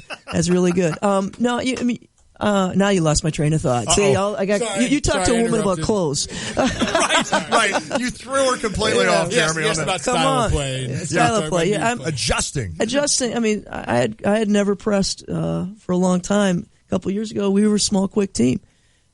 We pressed, and we got into the tournament with a team I'm not sure would have. So I'm not afraid to try some things. Right. Back to. I told the kids today in the meeting, I said, have you talked to a coach that's recruited you yet that said, we're going to slow it down? You're right. We're going to move the ball a couple times, and we'll play OKD. Yeah. No, but, they're all like, no, we're going to play fast, coach. I go, got it. Every coach in the country says that. And nothing wrong with it. Nope. Play fast. But if you watch some of those games last night, they were coming down, they were running stuff. Good teams don't let good teams just come down and do layups. Now, you got to get your runs, get your layups when you can get them. That's fast. Okay, but we better get the ball in the hands of the kids at the right time at the right place. So with all that said, I got to play to the strengths. Makes sense. I'll know more on Wednesday. So. When do you kind of start breaking down film with the players? Or do you even watch that? I've watched the team, but I really haven't. Yeah. I haven't had nearly a chance to sit there and break down. And honestly, I have them on the court Wednesday. Yeah. Okay. That's what I want. Yeah. I want them, me, and we're not, we're going to do it as a group. And I told them, get a little piece, see what this feels like. Let's just get started. What are the challenges? Because we always talk about the men's job of recruiting Chicago, how difficult that is. Is it different with the women's side of recruiting and in the Big Ten, just joining the Big Ten, and how strong depth-wise that is? I think you recruit Chicago. I think you recruit Southern Illinois. You recruit the Midwest. And we got to, I think that's just one thing I learned in my previous job, do not pin yourself in. Sure. There may be a kid, in a different state that's going, I want to be here. And so I'm not going to pin ourselves in, but I'm also not going to be stupid when I know this is one of the best women's basketball states. So we're open-minded. We want just people that are excited about adding to this new tradition. Coach, we had a question come in. Is there any new recruits you've targeted to bring into Illinois or anyone from WashU? I know that's a little tricky there, and you don't talk about that. Yeah. But you know what? Really, this has been 2 days, and I hope that I'm talking to our our staff as we develop it, sure. And I think that'd be premature for me to start names at this point. Right. So. Absolutely. Yeah. So you played at Wisconsin. I did. What was your record against Illinois? Do you remember? Well, I didn't. I'm wondering if you remember. No, they actually. It was when they had a Big Ten tournament. We didn't even have a conference, I believe, at that time. Okay. So wow. Yeah, just dated myself. Thanks, guys. So, but if you ask any more questions like that, I'm gonna. What's the scouting report on Nancy Fahey, the player, when you were at Wisconsin?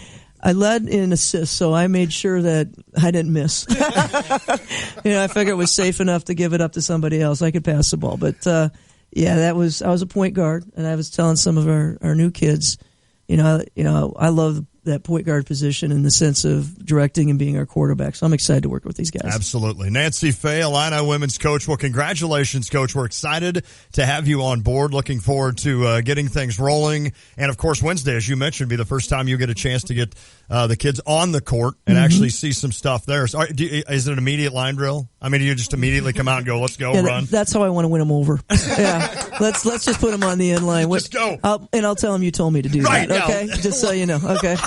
Lonte told me to do this. Well, Coach, good luck with everything. Look forward to covering you in the future and to a lot of wins here at the University of Illinois. Yeah, we're excited to get behind us. Our kids will go play hard. Thanks. Just win, as she said. Win. Love it. Nancy Fahey, Illini women's basketball coach. Good stuff there in studio. Don't forget Sean Harrington at 5:25. It is the Tay and J Show. An ESPN Radio Mike and Mike Extra Point. The Raiders leaving and going to Las Vegas. I understand the city of Oakland has all kinds of financial problems. That stadium is extraordinarily outdated. And if they feel that this is the best move, I can't sit here from my chair and tell them not to do it. But I can say that at some point, when you move a franchise from one city to another, I don't care what anybody says. There's no way that the people who are being left behind can accept that as anything but a slap in the face, or even worse, like spit in the face. And so if you're going to spit in the face of San Diego, and you're going to spit in the face of St. Louis, and you're going to spit in the face of Oakland, all within the span of about 18 months, maybe it will have no impact. I wonder, though. I wonder if a little bit too much of this is not eventually going to become something that winds up backfiring on them to some degree. We'll see. Hear more from Mike and Mike tomorrow morning on ESPN Radio.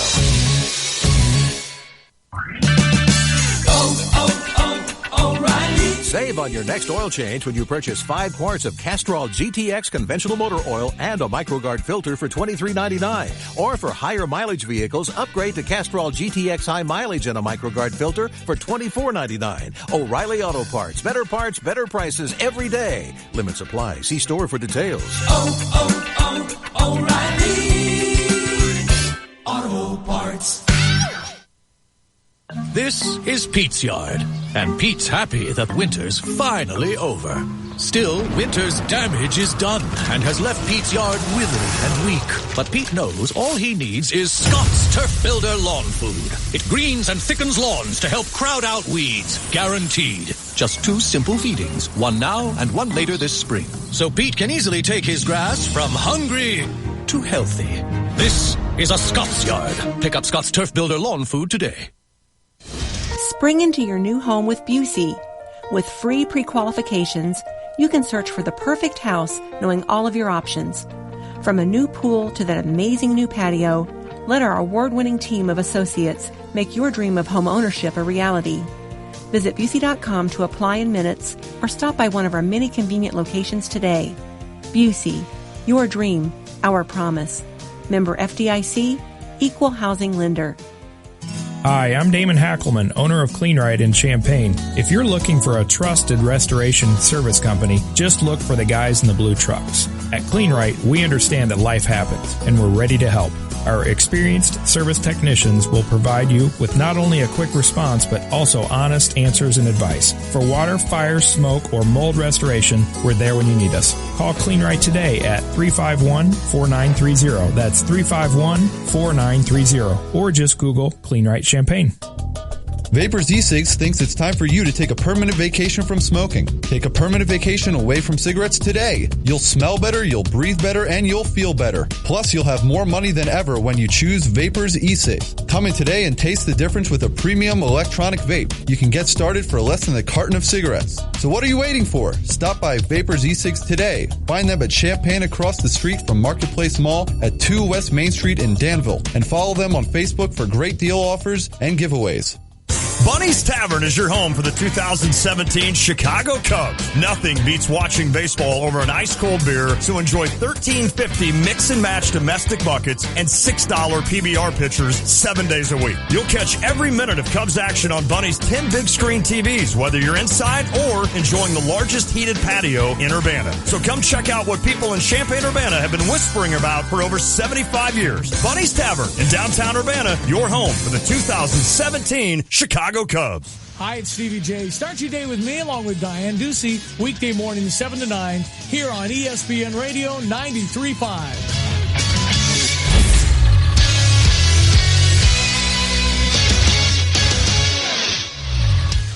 4:19 from the Sports Center Update Studio. I'm James Woodard with your Sports Center Update, brought to you by the Mettler Center. If you're looking to take your fitness to the next level, schedule a free 30-minute consultation by visiting MettlerCenter.com. Illinois basketball continuing to make headlines. Head men's basketball coach Brett Underwood met with some recruits, Tillman and potential recruit Mark Smith. He's scheduled to meet with DeMonte later today, trying to keep that top recruiting class intact. Illinois women's basketball hired their coach, Nancy Fahey from Wash U. Coach Fahey was just in studio. You can hear that full interview on the Tay and J podcast coming up. Indiana basketball made their coaching hire. They hired Dayton's head coach Archie Miller. Miller is set to be making just over $3 million per year. That's over a 7-year deal.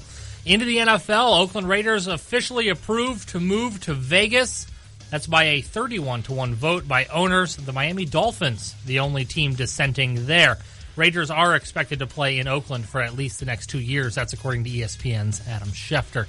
Into hockey, Blackhawks back in action in Tampa, looking for a little bit of redemption. They just lost 7-0 to the Florida Panthers.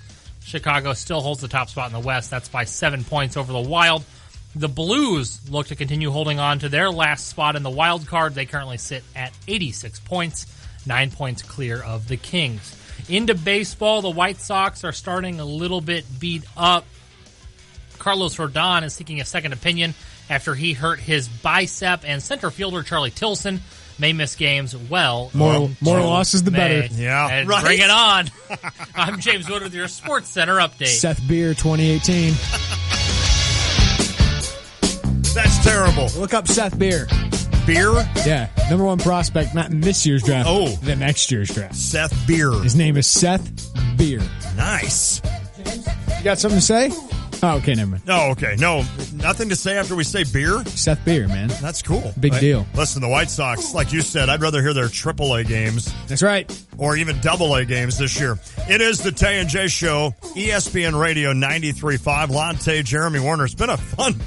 it's like all of a sudden it's 4:20 and I feel like I just got here. We visited with DA Points, of course, PGA golfer, and also Nancy Fahey, Illini women's basketball coach. I think she was impressed that I started it out by saying her last name rhymed with mine. That's right. That's a great way to start an interview. Who else could we have on? John Jay was the only other one. Jason Bay? Yes. Right? Jason Day. Jason Day? Wow. Work on it. Where's Austin? He'd be on that already. Let me think here. Enola Gay. Guy's last name is Gay. I'm trying to think. Are there any coaches? Stay, Cray, J, Lay. There's some guy named K. Coach K. Coach K. We can have Coach K on. That does not work. That doesn't work. There's not many Warner. Jacob May as a pitcher. Okay, that'd work. See, I think this works. I think that alone should get us a lot of quality guests on the Tay and J Show. I'm not thinking of any others. I'm not either. But that time when I did that to John Jay, I was like, this is really going to... He was a minor leaguer at the time. Yeah, right? and I'm like, this... Yeah, I wouldn't have done it if he was actually with the club. Ron Say? Ron Say, yeah, the Penguin. Yeah, that would have worked. There you go. Keep texting them in. Punter Tress Way. All right? That's right, Tress Way.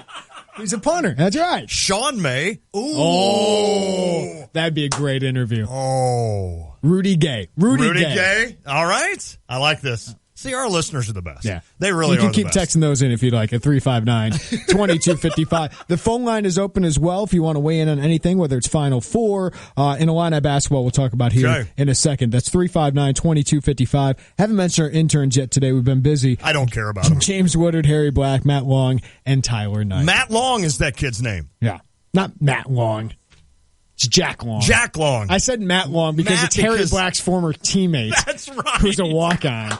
I said Matt Long in here. That's why I just said Matt Long. I haven't met that guy. Sorry, Jack. No, well, listen, we got 4 of them in there, so we're doing well today. All right, Illinois basketball. I have been inundated. Is that the right word? I don't think it is because really it hadn't been that many people. But I've had quite a few people ask me, have you heard anything regarding what happened with Brad Underwood and Jamal Walker, of course, going down to meet with Javon Pickett, also Jeremiah Tillman and Mark Smith. Kind of important stuff here, Jeremy. So what do you hear? It's amazing. Jeremiah Tillman and Javon Pickett are signees. Yes. Right? Yes.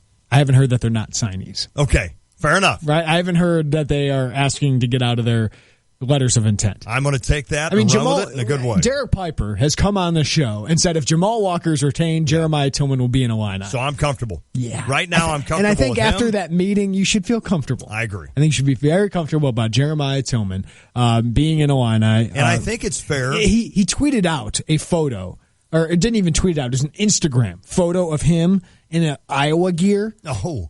Because he's friends with Tyler Cook, who's at Iowa. Okay. But it's amazing how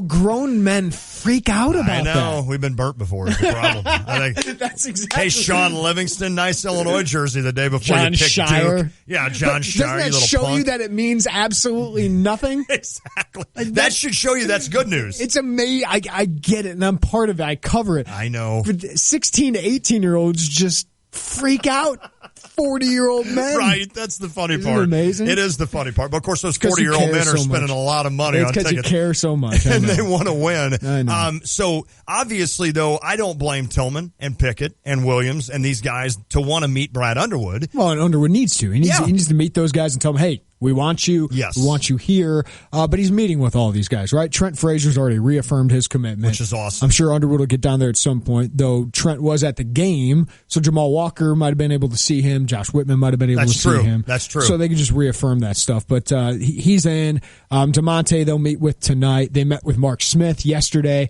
Mark's going to take his time, guys. Okay. So I think some people are like, oh, this all got to get done right now. We need Jeremiah Tillman to tweet everything. We need Mark Smith to commit on the spot to Brad Underwood.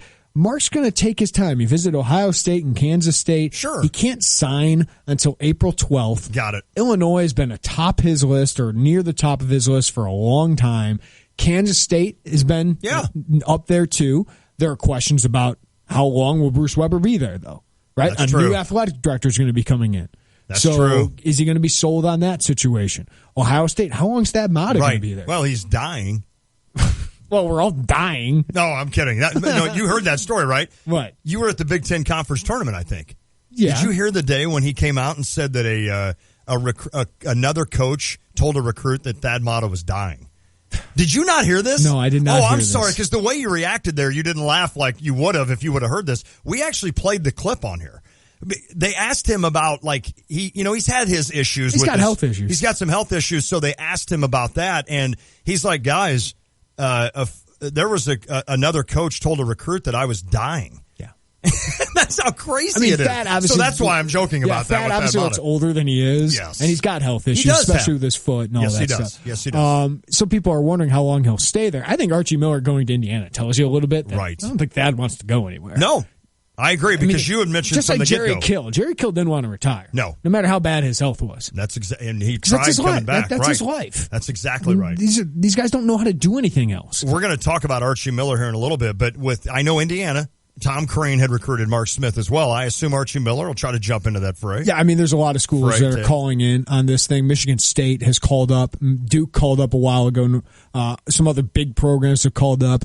But it seems like, these programs he's checking out, the ones he's visited. Northwestern's been involved for a while. These are the schools that are really going to be involved until the end. And Illinois will be there until the end. And if you're Underwood and you sold your system to Mark Smith, I mean, I think that's more of a sell than John Gross had. That's huge. Is show what your system is, how Jawan Evans played in it. He's a lead guard. You know? He's a combo guard. So I think Illinois' got a good chance with him. We'll see. He's got a couple weeks here before he really makes a decision, but Illinois is going to be in the list. Now, DeMonte Williams is the other guy we haven't mentioned, but it sounds like today was the day for Brad Underwood to meet with DeMonte as well. So he'd be the we could get DeMonte on the show. Yeah, DeMonte. DeMonte Tay. We've got a couple more coming in. Mike Bray from Notre Dame. Yeah. That Tina would work. Fey. Tina Fey. Yeah. Is she cute? Yes. I don't know. Bobby Flay. I don't like Tina Fey. New poll question, is Tina Fey hot? Yeah, Harry and I both say no. I say Tyler, I can't see her thumb. Yes, for she's Tyler. funny. The glasses thing. Okay. The glasses thing. Yes. I don't think I have a glasses thing. Darius Hayward Bay. Yes. Luke May hit the shot yesterday. Oh, yeah. See, hey, can we work on that? He was in class this morning, I saw. Former Pirates second baseman Johnny Ray. Johnny Ray, that's right. I had a bunch of his baseball cards. Luke May would be perfect today, wouldn't he? But the thing with John Jay is it was Lonte, John Jay. Right. Like both names. They were just boomed, and I asked. So Johnny Ray fits in with that. John Ray. John, I'd have to go John, right? Because I only have one syllable in each one of my names. Bobby Boucher. Bobby Boucher.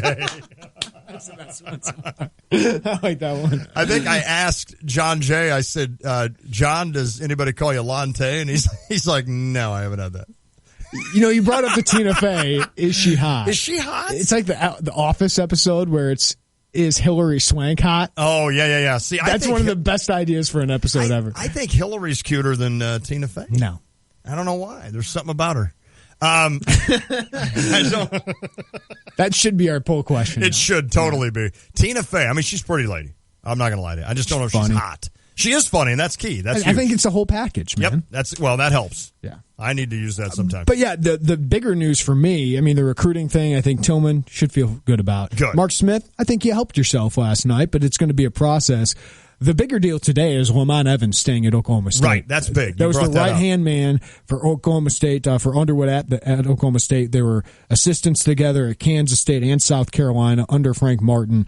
He knows that system, right? Which I think we're all talking about recruiting, knowing that these guys do coach, right? And Evans knows that system really, really well. So I think that's another area where you're worried about. But that's kind of his first loss here. Okay. Because Underwood did want Lamont Evans. But Mike Boynton, the new coach there, who also was an assistant with Lamont Evans, who coached at Stephen F. Austin with Underwood, those two guys both interviewed for the job, and Lamont didn't get it. Wow. Which I thought. Well, that's what's surprising, that he would hurt. stick around. But they got money to spend. Okay. They saved a lot of money by hiring Boynton. Right. And Illinois just gave him $3 million to hire Underwood. Good call. So they gave Lamont Evans, from what I'm told, a big paycheck. Good paycheck. A big paycheck, and I'm guessing multiple years to be the associate head coach. Which obviously affects now some of the recruits that were coming into Oklahoma State. I know a lot of listeners and Illinois fans in general wondered, is there a recruit coming into Oklahoma State that could now fit the bill here at Illinois and help the Illini? The other thing would be Jeffrey Carroll,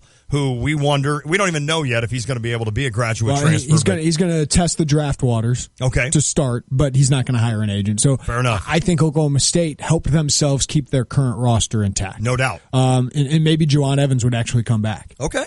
Because he's not a certifiable, no doubt, number one, first round pick. So they could retain a lot of guys with two assistants coming back in that system. So we were talking about, could they go get Zach Dawson, the point guard out of Miami, who's committed there, that could be a nice player for Underwood. Well, I'm guessing that those guys are more likely to stay, with more than half that staff staying at Oklahoma State. Now, I don't think you're going to have any idea here, but I know everybody's asking the question in their mind right now, so I'll ask you. So now there's two assistant spots open at Illinois. Before, we kind of assumed Lamont Evans would take that spot opposite Jamal Walker, and then that would leave just one opening. Now there's two. Yeah. So because last week people thought it was no question Lamont Evans is going to join him. Then that Boynton thing happened. And I go, I don't think he would stay because he got interviewed for the job. Whatever it is, Oklahoma State's cheap. Well, apparently that changed, but now you do have two assistant spots available where you thought you might only have one. Interesting. So some names that could be thrown out there will be interesting. I think there's a lot of names on the table. One guy who's interesting is Shane Hireman out of La Lumiere Prep. See, I know you're excited about that because he's got ties to good recruits. But if Shane was top of the line candidate. Right. Wouldn't he have been hired by now? I don't know that I'm that excited, to be honest. But there's a lot of people who are, and I get time. it. There's some potential there. Yep. He's a good coach. Sure. Lalu's going to be back in that Dick's National Tournament, right? He's able to get a lot of talent to Lalu, so he knows how to recruit. Yes, he does. A little bit. And he's got ties to Brian Bowen, who's still uncommitted. That's very intriguing. It Maybe is. more intriguing now, but he's not a proven Power 5 guy. He's not even a proven college guy yet. No. So that's a little bit risky, but there is some upside there. But from what I'm told, Underwood wants proven Power 5 assistants. Okay. So there's some guys with Chicago ties, but I don't think that's the most important thing. Fair enough. But you got to have somebody in Lamont could recruit Chicago. Yes, he in could. my opinion. Well, so this will be interesting to see the names that do pop up. And Joe Henriksen, of course, when he was on with us, mentioned the fact that, you got to have one or two guys making a presence in Chicago. So I would assume, I'm going out on a limb here, that one of these assistants, and of course, with two left, would have some kind of tie maybe to Chicago. It's almost more important now that you did keep Jamal. Yes, huge. Because now that you have him, you're not going to find out a completely new staff. And you have somebody with ties to an area in the St. Louis metro area in downstate Illinois that is pretty loaded with talent the next couple of years. How strange is it that a coach would come into a new job and not bring any assistant with him? It's different. It would be different, wouldn't it? John Gross brought everybody and it didn't work. No, not at all. I'm not saying it's bad. Right. No, but, I mean, sometimes it can work, sometimes it might not. I will tell you, Underwood's name resonates. Yes. I'm told, don't worry, he'll get people. Okay. He'll get good people. It's funny. And also, they got money to spend. Yeah, man. they do. I don't know how much Jamal's making, but even if he's, say, making $250,000 to $300,000 a year, right? And he's probably got multiple years guaranteed. If he's making that, you still got $550,000 to spend. Wow, it's a lot of money for assistants. That is a lot of money. That's a lot of money. I'm just sitting there thinking, if I'm Brad Underwood and I'm making this move to a brand new place by myself. Now, Brad Underwood's a guy that's sure of himself. So I'm sure he's not panicked about doing that move. But you always like to have one person to kind of throw stuff off early before, as you get to know Jamal Walker and as you get to know these other people. But listen, I'm going to look at this like Lamont Evans would have been great. He would have been big. I don't know anything about him. He would have been big. But it sounds like he would have been big. Now I'm looking at it like, look, this is a chance now. You got a chance to bring in maybe a hungry recruiter. You got a chance to bring in maybe someone with ties to Chicago. So we'll see what happens. We'll see what Brad Underwood decides. Danny Henderson coached with him at Oklahoma State, but only for 1 year. Okay. So, as long as you know how to coach coaches, as long as you find the right recruiters, I think you'll be all right. But this was a guy, Lamont Evans, who they really wanted. Bill Self has underachieved so bad at Kansas. Maybe he will then get fired, become an assistant. He's got, maybe he joins the staff. I mean, he's underachieved so terribly, just like John Calipari. Right. But the interesting thing about the assistant coaching thing is the Final Four, that weekend's a frenzy. Oh, yeah, it is. All the coaches there's so many jobs changing hands now. There's going to be a lot of Brad Underwood. A lot of people are going to want to go up and shake Brad Underwood's hand. Right.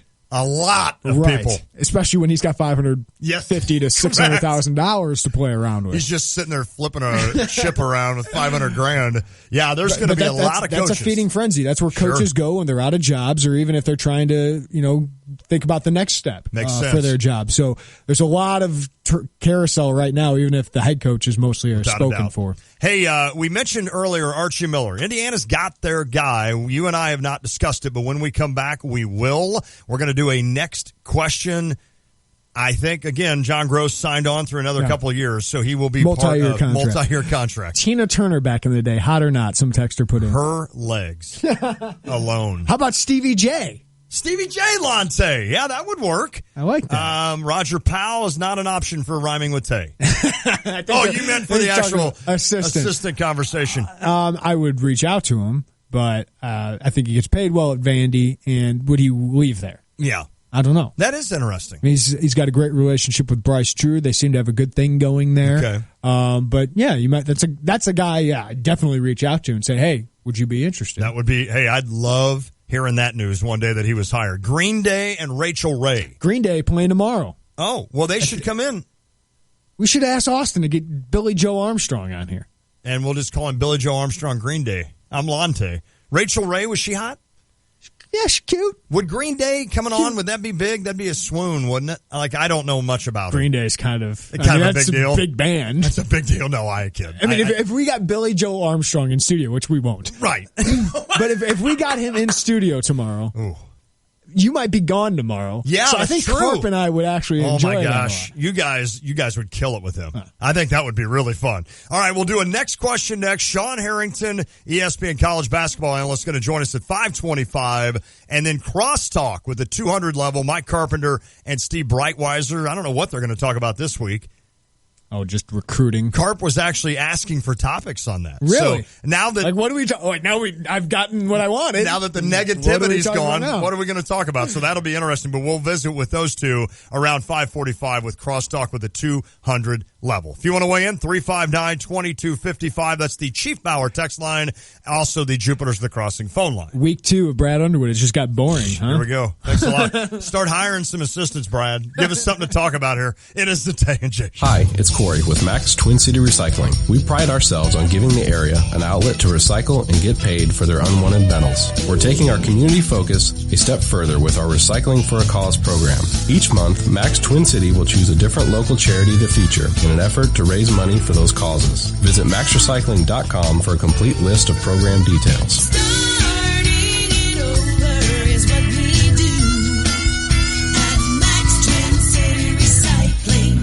You already know Houlihan's Restaurant and Bar at the iHotel is a great restaurant, but don't forget about the bar. Fantastic drink specials and mouth-watering menu items from snacks to full meals, a nice selection of draft, craft, and domestic beers, and just about any cocktail you can imagine. Watch a game with multiple flat screens on all sides of the bar, or grab some tables and make it a party. Drink specials daily, plus Houlihan's is now serving a delicious hot breakfast 7 days a week. Houlihan's at the iHotel. Check them out at the corner of 1st Street and St. Mary's Road, just south of the State Farm Center.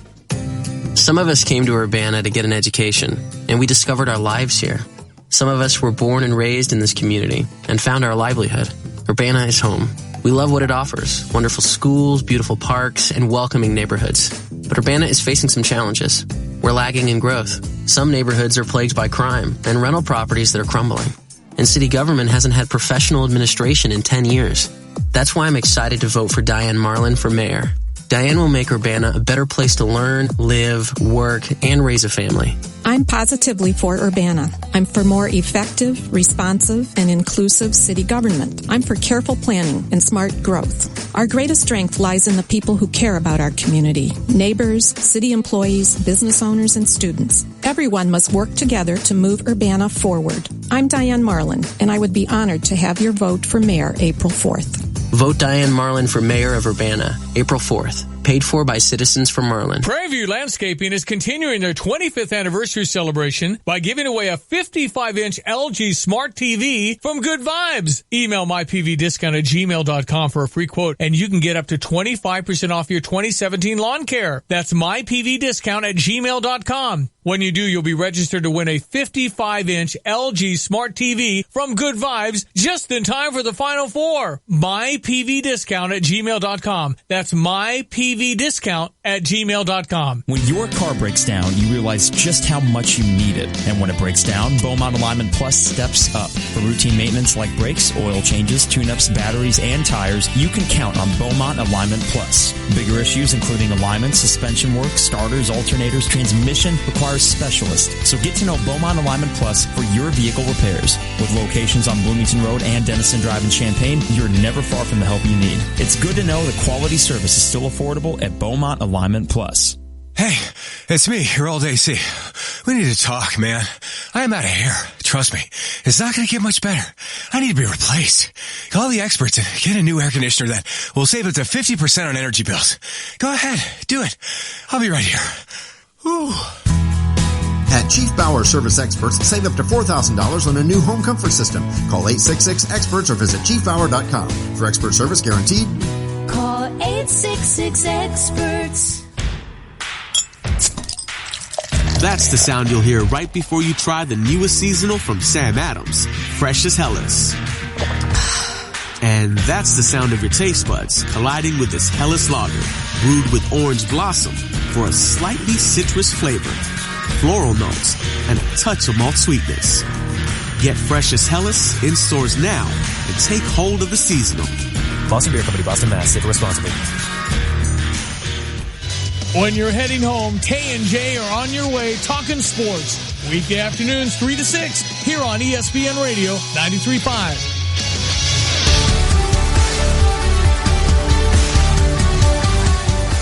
All right, we're friends. You and I are friends. Yeah. I mean, most of the we time. spend so much damn time together. Right, we're like brothers. I'm just not 6'5", so I'm the, like, you don't have to hate me like you hate Brad. Yeah. Because he's got everything. I don't hate my brother. Brad. Right? No, I'm kidding. I know you don't. When's he coming down, by the way? When's he coming down? He's busy. It's tax season. I know. Man. He's the man, isn't he? So here's my question. That song, I don't like it. Okay. Can we get that one removed? What number is it? It's number 4. Is that right? You know, if you want to contribute with some songs, I'm cool with it. I want the Kid Rock. Bow it to Bob? Yeah. Oh, did I tell you what I did? You guys got me. Did you buy Kid Rock CD? No, I have not. Not yet. Have the operative word. I think I may do that. Otherwise, I could just download it and pay to do that, but I don't know how to do it. But I went to the office Saturday, self-brag. I had to, and worked for like 8 hours. And halfway through it, I just pulled up YouTube and pulled up Kid Rock songs, and it got me through like 3 hours. I was just sitting there was there any that you really liked? Oh, I didn't realize I liked that many Kid Rock songs. Do you remember any? Oh, I'd have to go back and Cowboy. Look. Cowboy, yes. There was one about him bragging. I'll have to find it. It's got some bad words in it. Okay. Yeah, there's a lot of those on the first album. But that song was really cool. And he was Devil Without a Cause. Did you hear that one? I like that one. I like that one. There's a really fun part at the end of it. Yes. Where there's Joe C., rest in peace, was like a 3-foot guy. Midget. Oh, yeah. Yeah. See, I wasn't watching the videos because I just pulled it up and then I was working. But he sounds like a kid, right? Yeah, he does. Yeah. Yeah. He was like 30 years old. After a while, I was like, man, I like a lot of these Kid Rock songs. So it was pretty cool. Hey, we had a text on the Cheap Hour text line. Is Jeremiah Tillman eligible to play for the Illini next year? Yes. I don't understand. Yes, I know there's a lot of eligibility questions out there. Oh, is that what's going on? From everything I've heard, he's good. Okay. Good to go there. All right. But you can keep texting 359-2255. Jupiter's The Crossing phone line is 359-2255. We'll talk to Sean Harrington next hour on that. A lot to talk about in the sports world otherwise that we haven't hit on yet. That's why we do a segment called Next Question. Is this what I'm doing? John is out looking for jobs, but he's still kind enough to join us. I think. Next question. Oh, yeah, there he is. Thank you, John. He's a nice guy. Is he going to get mad that we're using his likeness? No. Although we're not using his likeness. Public. Okay. Public sound. That's fair enough. I recorded that. So we're good. All right, well, I recorded that thing. Indiana hired Archie Miller. How would you grade the hire? This is funny because even in the search for Illinois' next coach, I brought up to you and Carp one day, I think my thought was this. Why am I not that excited about Archie Miller? Archie Miller had a good career at Dayton. He was, the last 4 years, he's won an average of 25-26 games. Which is really good. An average record, I'd say, about 26-9. Okay. Right? Fair enough. Conference record, he's won 2 straight conference titles. Won 10 games, 13 games, 14 games, 15 games of the last 4 years at Dayton. Okay. Has made 4 straight NCAA tournaments, including their Elite Eight run in 2014, but they've only won 1 NCAA tournament game since 2015. Interesting. Good coach. I mean, I think this is a good hire. I think this is a B+ hire. Okay, I'm going to go B hire for Indiana, which is a good hire. Yep. The only guys that I think would have gotten an A for me, like Alfred would have been a B for me as well. I totally agree with that. But if they were able to get Billy Donovan, which I heard was never really a possibility, that would have been an A hire. Yes. Right? But there wasn't a lot of names out there that I thought, that's a slam dunk, definitely going to work. Archie's waited for jobs. Okay. Right? I mean, he's had the opportunity to get a lot of jobs. Obviously, his brother Sean has done really good at Arizona. He knows how to recruit that area, Indiana, Ohio, the Midwest. So I think it's a good fit. Okay. Is it a slam dunk? No. I don't think it's like, he's going to win national championships at Indiana like Fred Glass is kind of talking about. Right. But I do think that's an upgrade hire for Indiana. I do too. And I think, I think this is a solid hire, which is all Indiana needed to do. They need to make a solid hire.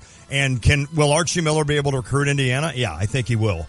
Will he be able to win in the Big Ten? Yes, I think he will. So I think this is coach, a good hire. Good recruiter. And it'll be cool to now coach against, or not coach against, but play against, as a fan, Archie Miller now going forward. You know what? This hire in like the last week has kind of reaffirmed for me that Josh Whitman did really well in this search. Totally agree. Because he could have waited to talk to Tony Bennett. Yep. He could have waited to talk to Archie Miller.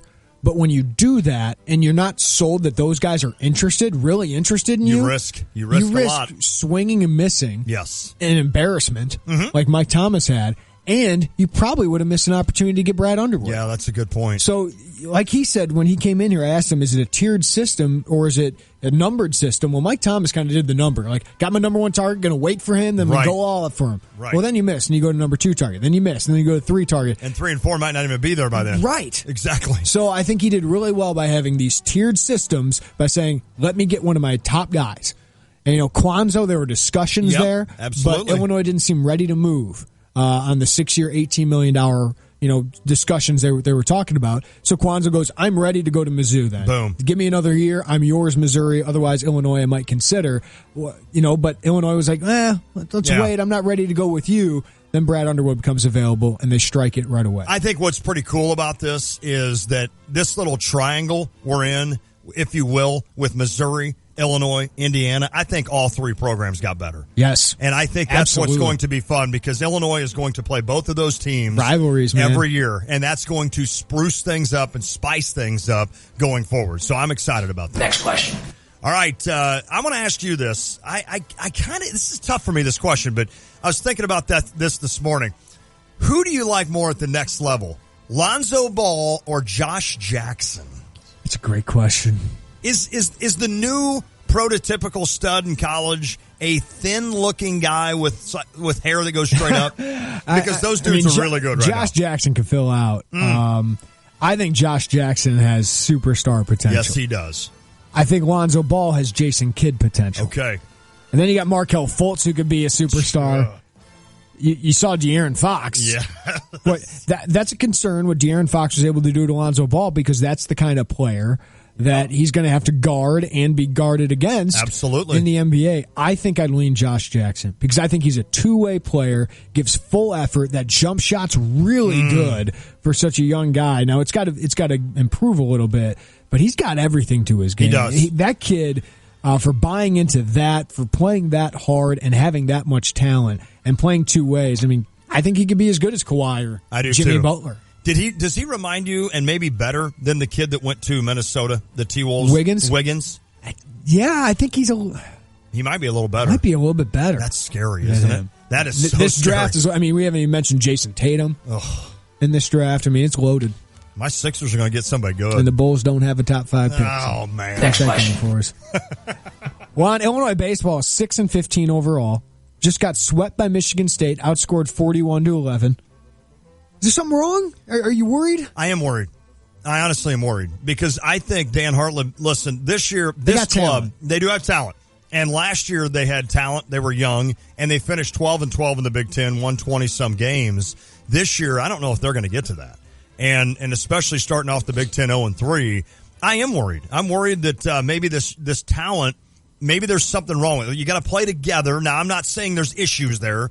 I'm just, what is not working? Yeah. That's what's interesting to me. Terrible. And the pitching has been bad.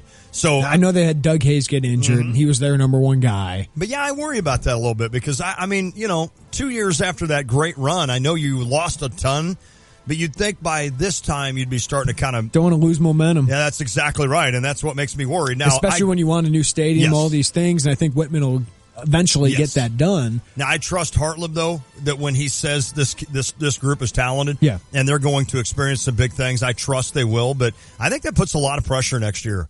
I'm being honest, and Dan's a friend, but I think if this year goes like it goes and it's not looking good, I think that puts some pressure on next year's team to be pretty good, especially for fans, like you said, to lose momentum. Next question. Juan, the Cardinals may platoon Colt Warren, and he's not happy with it. Is this a big deal? It is a big deal, and it's already been a big deal. And Colton went off, obviously, and started saying things that he should not have been saying.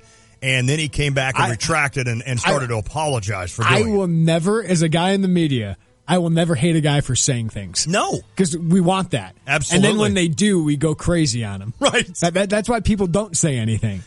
You're But right. It's obvious there is a disconnect. There is. Whether it's between Mo and Matheny of how they want to use him, or it's between them and Colton. Yes. Like, there's obviously a disconnect, and you don't want that for a guy who's got a lot of pressure No on doubt. him already going in this. And Kevin Wheeler, I saw his Twitter game today, was talking about a lot of this, saying, Colton, he shouldn't have said what he said, but the Cardinals shouldn't backtrack either with regards to, is it his job or not? Right. Isn't this funny that for a decade when they won, you never heard about crap like this? And then all of a sudden, you start not winning at the higher level, and now you start having crap like this happen. And it's frustrating to me because I want Colton Wong to be really good, and I want him to be a solid second baseman with the Cardinals. Right now, I'm to the point now where I'm like, I think if they moved him, like he kind of alluded to, if they moved him, I would immediately... He just bought his house there, though. I know. I think that was a big off-season story, right? I think immediately if they did that, I would sit here going,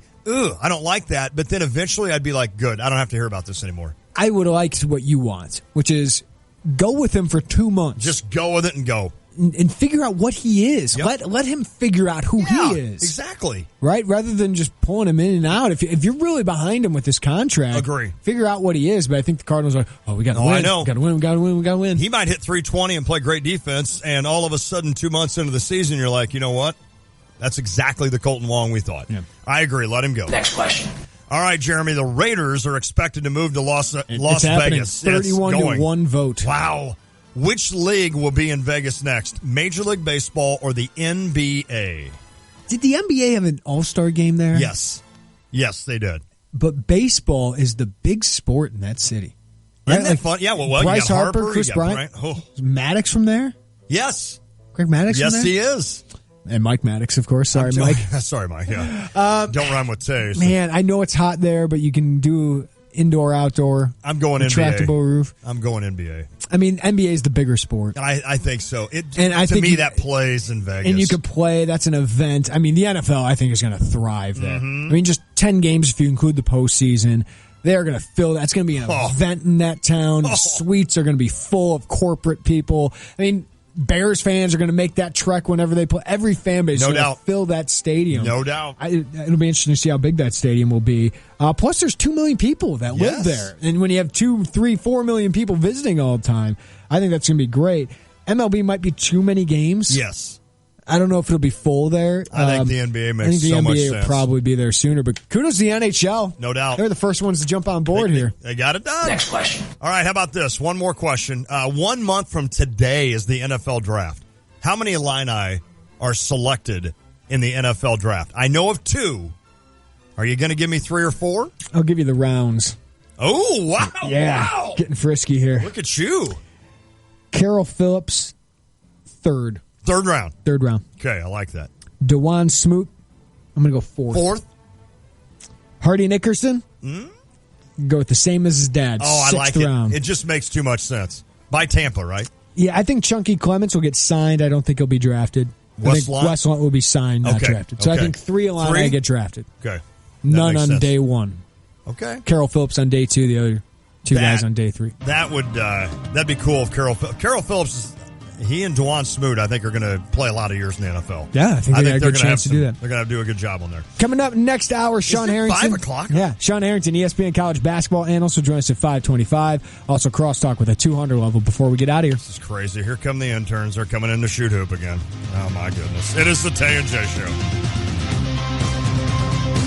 Check out the new BMW of Champaign. It's not like the old Twin City. They have new on-site local ownership since 2013, along with a new state-of-the-art facility. With a Customer First Service Award winner for 2015, BMW of Champaign does business your way. Yes, they have tons of cars. Yes, they'll get you what you want. Yes, they discount, deal, and even pick up and deliver. So stop in, ask for Ben, and give BMW of Champaign a look. BMW of Champaign at the corner of Neal and Burwash in Savoy. As the leader in fire protection and security systems for industrial, commercial, and residential buildings, Matco features exceptional protection. Matco installs, maintains, and inspects fire sprinklers, alarms, CCTV, security systems, and access-controlled systems. Their vigilance is a must-have priority to protect your assets. Matco's digital monitoring and veteran personnel are your best security investment. Their 24-hour emergency service ensures that you are covered at all times.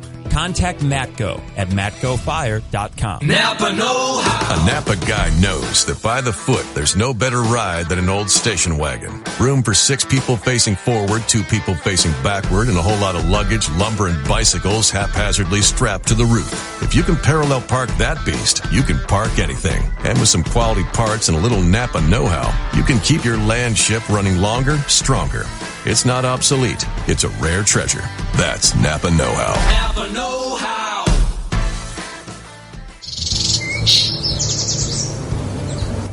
The sounds of spring and the smell of flowers in the air. They all add up to Spring Green, America's neighborhood lawn care team. That lush green lawnscape is a result of a reputation earned through consistent performance. They become your favorite through quality service and professionalism. Spring Green will service and maintain your lawnscape with seeding, aeration, fertilizing, weed reduction, disease, and insect control. Now the ease and trouble-free convenience of Spring Green's professional lawn care's full program is yours at savings of 20% for new customers. It's backed by their guarantee of satisfaction. Over 32 years of satisfied customers reflect their commitment to Champaign-Urbana and the Mattoon-Charleston area. Call Spring Green at 217-359-2111 or online at spring-green.com at 217-359-2111. Are you looking for a new home or planning to refinance your existing home? Hi, this is Todd Durakan from First Federal Savings Bank of Champaign-Urbana, getting you and your home faster with loan closings in 30 days, mortgage loans, and refinancing that's fast, friendly, and local. We invite you to visit our experienced team of mortgage experts to find out how First Federal Savings Bank can help you with your loan closing in 30 days. For more information, visit 356bank.com. First Federal Savings Bank of Champaign-Urbana. Get what you want out of life. Member FDIC, Equal Housing Lender. Live from the Habib BPC studios, this is WSJK Tuscola, Champaign-Urbana, your home for the St. Louis Cardinals. I'm Jane Metzler. Attorney General Jeff Sessions strongly urging sanctuary cities and states to consider carefully the harm they are doing to their citizens by refusing to enforce our immigration laws. Sessions saying the Justice Department will now require compliance with federal immigration laws before awarding grants for Office of Justice programs. President Obama had a similar policy in place. President Trump promised to pull all federal funding for sanctuary cities like New York, Chicago, and Los Angeles. Some California lawmakers had a strong reaction to Sessions' statement. Fox's Jessica Rosenthal live from L.A. Jane, California's Senate president called the Attorney General's threat to withhold funding blackmail and unconstitutional.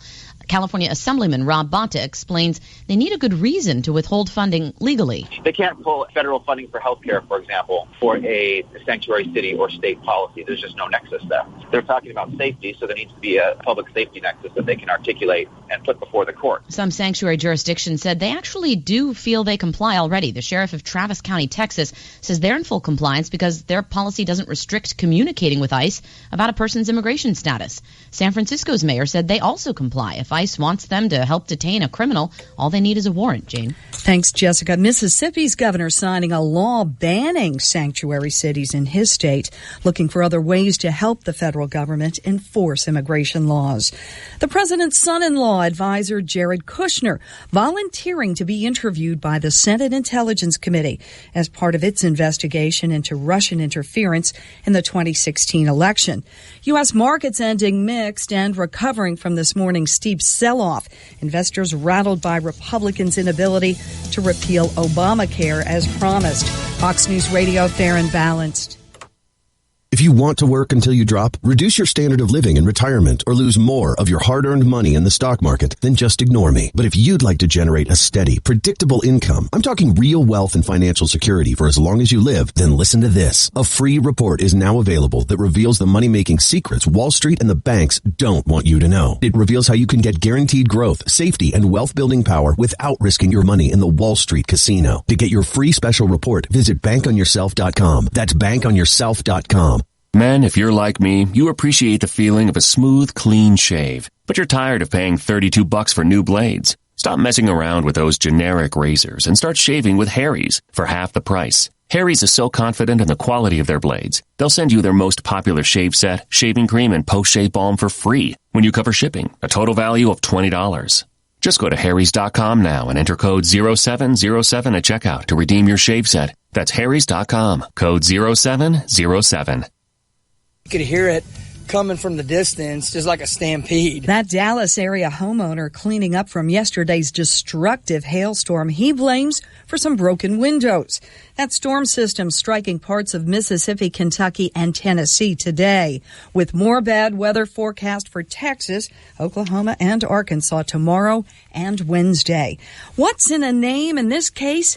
It's the subject of a lawsuit in Georgia. Zalika Graceful Lorena was born in 2015, but she still doesn't have a last name.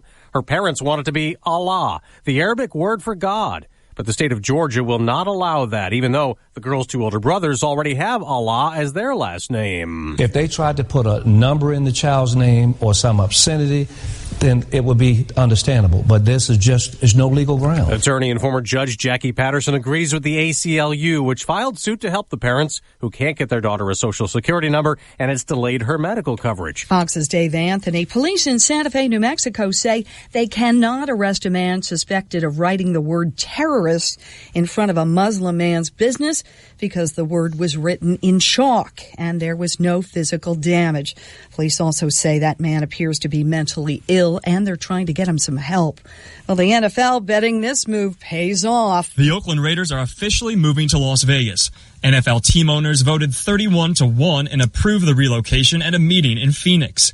Clark County Commissioner Steve Sisolak was happy with the news. It's a great day in Las Vegas. I mean, they worked for a long, long time to make this happen. I mean, it's been years in the making. The team will remain in Oakland while a $1.9 billion stadium is built in Vegas for them. Fox's Andrew Kraft in Vegas. Oakland sports fans obviously disappointed. Their city stadium offer could not compete with Sin City's. I'm Jane Metzler, Fox News Radio. Jane talking sports again. No doubt. Here's Once again. Here's your ESPN Radio 3-day forecast brought to you by Chief Bauer. Trust the experts at Chief Bauer Service Experts to keep you comfortable all year long, whether it's heating or cooling. Call the experts at 866-EXPERTS or visit them online at chiefbauer.com. Tonight, overcast, low of 42. Tuesday, mostly sunny, high 61, low of 42. Wednesday, chance of rain, high 61, a low of 45. Feels like spring is here. Right now, overcast, 60 degrees in Champaign-Urbana.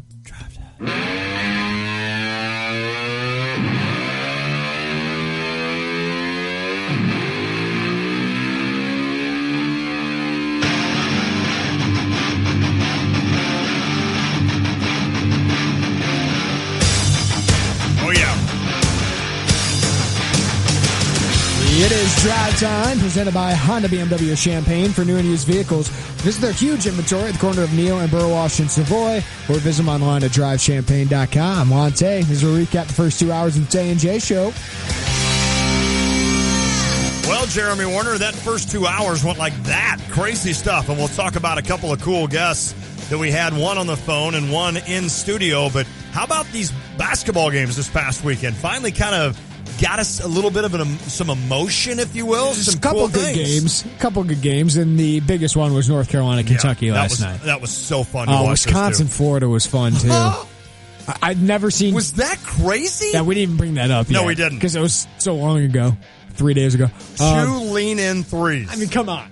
And then, what's his face? Schockweiler. Shioza, by the way, is Laurent Black's former AAU teammate. Oh, is he really? Yeah. Unbelievable. Zach Showalter, that's his name? Yeah. Doing the old click it to Aaron Rodgers. The belt. That was fantastic. And that game, and then for Florida to come down. It was one of those games near the end. I was like, yep, this is going to be Wisconsin being Wisconsin. They're going to make a couple free throws, win this game, and then Florida, man. That senior class of Koenig, Hayes, Brown, and Showalter won 117 games, made a championship game, a Final Four. Wow. Sweet 16. Wow. 2 Sweet 16s other than that. That's unbelievable. That's pretty impressive. 117 wins over your 4-year career. Incredible. It's been a great run for Wisconsin. It'll be interesting to see what they do after this. But we do have a Final Four of Gonzaga, South Carolina, UNC, Oregon, and we kind of talked about, Lon, who are you rooting for? And this is what's funny about this. Like any other year, if there were all these blue bloods, and there is one with North Carolina, if there were any other year, you'd be like, well, I'm going to go with Oregon then. Or I'm going to go with Gonzaga. Or I'm going to go South Carolina. Now I got to pick one. I'm going South Carolina. Here's the thing. We mentioned blue bloods, and all of a sudden it's like, Gonzaga's starting to get in that territory. There's no doubt. This is a big step towards that, of getting to a Final Four, getting to a championship game, and winning one would be huge. Yes. But, I mean, they're a 1 seed. Right. They've been a 1 seed multiple times, and yet they're this cute story. They still are. From what? Like Western Washington or Eastern Washington. And they just keep winning every year. Keep winning, but South Carolina's a phenomenal story. Frank Martin, I think people are appreciating him and starting to like him more and more as this thing goes along. But Illini fans should probably watch his team a little bit if you haven't already, because that kind of defense, that's what Underwood wants to bring here. We talk all about his offense, but that defense he wants to play is a lot like Frank Martin. Well, and that's cool to go forward. And the other thing about Frank Martin, he's just a cool story. A Cuban immigrant. I mean, it's just a really neat story. So if you haven't, get to know Frank Martin. I know in the past you always looked at him as kind of edgy, kind of that guy when he was at Kansas State and stuff. But now, leading this South Carolina team. And the other thing I said about South Carolina, if they end up winning this all, they will have gone through it. Well, possibly. I know they went through Duke. There's a chance then they'd go through North Carolina to win this thing. And how sweet would it be if you're South Carolina to not only win a national title, but to also have beaten Duke and North Carolina on the way. That will be fun to watch this as the Final Four gets underway Saturday. Hold on. South Carolina has gone through Marquette, Duke, Baylor, Florida. Wow. And now it would be Gonzaga and either North Carolina and Oregon. They've earned There's a lot of NC State, 1983, was it? Yes, 83. With Jim Valvano, there's no doubt. We also talked to D.A. Points. Yeah. We lost him mid-interview to a bad phone connection. We found out why. Yeah. He's getting a deep tissue massage. He said the hamstrings in a little cubby hole somewhere, so we're losing him towards the end of that interview. But then he called back in. That was awesome. It was good stuff. Just talking to DA, who had a big weekend, Puerto Rico Open win, and that solidifies him. He's got a tour card for the next 2 years. Wonderful. And DA's been struggling the last 2 years. He had to go on the web.com tour, which is like the minor leagues of golf, to get his tour card back. So this is a guy who's been playing professional golf and PGA Tour for a long time. It's a little bit of a humbling experience. He talked about that. And he's done it before. Yeah. So he kind of understood what the process was. But, Jeremy, he said it. He's 40 years old. You get to that point, and it's like, how much longer do you want to do this? Do I really want to go back down and earn this thing in the minors, if you will? But he did it, and kudos to him. He got it. He got some exemptions now to play this year. He goes over to Puerto Rico and takes advantage of it. And the amazing thing about that is, while the majority of the tour are playing the bigger events, let's say this last weekend, he goes down to Puerto Rico, gets it done, and now, like you said, 2 years. It doesn't get him in the Masters, but it gets him into the Shell Houston Open, which he won a few years ago. If you can win that, then you do get to go to the Masters. So, if nothing else, he's got a chance to make what? He made $500,000 yesterday. Pretty impressive. After taxes, exactly. That's still a lot of money. He also loves what Mike Small's doing here in Illinois. Who wouldn't? We talked to him about that, about Bill Murray, about his meeting with Lante, which he did remember. He did remember dinner. We even had a drink and watched the World Series down in Florida. Drink. I had more than one. I will not speak to D.A. Points as to whether or not he even drank a drink. He may have just been drinking like pop. That was a fun conversation with D.A. You can get the podcast. We also talked with Nancy Fahey, a lot of women's coach, joined us in studio. She's got an edge to her, She's confident. She's got an edge to her. I like it. There's no doubt. I mean, right off the bat, I could tell. I'm like, she wants to prove she's tired of probably this question about this Division III move up to D1. I think it's a fair question. Yeah. But, I told you the day you asked me, because I was gone on that Wednesday when it was announced. The next day you asked me about my thoughts on it. after covering a coach in Decatur that had done D3, always wondering if she could move up to D1, I'm really interested, and I don't mean to call it an experiment because that makes it sound like I'm putting that down. I'm really interested to see if Nancy Fahey can win at a high level at Illinois, and I think that would help D3 coaches everywhere. Yeah. But we asked her, why now? Why now? And it seemed to me, and you can take this for what you want, it seemed to me that the right job came along now. Yeah. She's been there for 30 years. You know that she's had opportunities to move up to a D1 level. But I think the fact, not only with Josh Whitman being involved, that was a heavy part of it, but I don't think it just would have been Josh Whitman. I think she would have had to have liked the right job, and I think Illinois is the right job. I think she likes the challenge and wants the challenge to win at Illinois. Yeah, and she said she just met with her players today. That's awesome. She does inherit a little bit of talent, a little bit of young talent. Yeah. So it'll be interesting to see. And the question I asked her, which I was thinking about while she was here, was she's always had, 31 years she's had that program.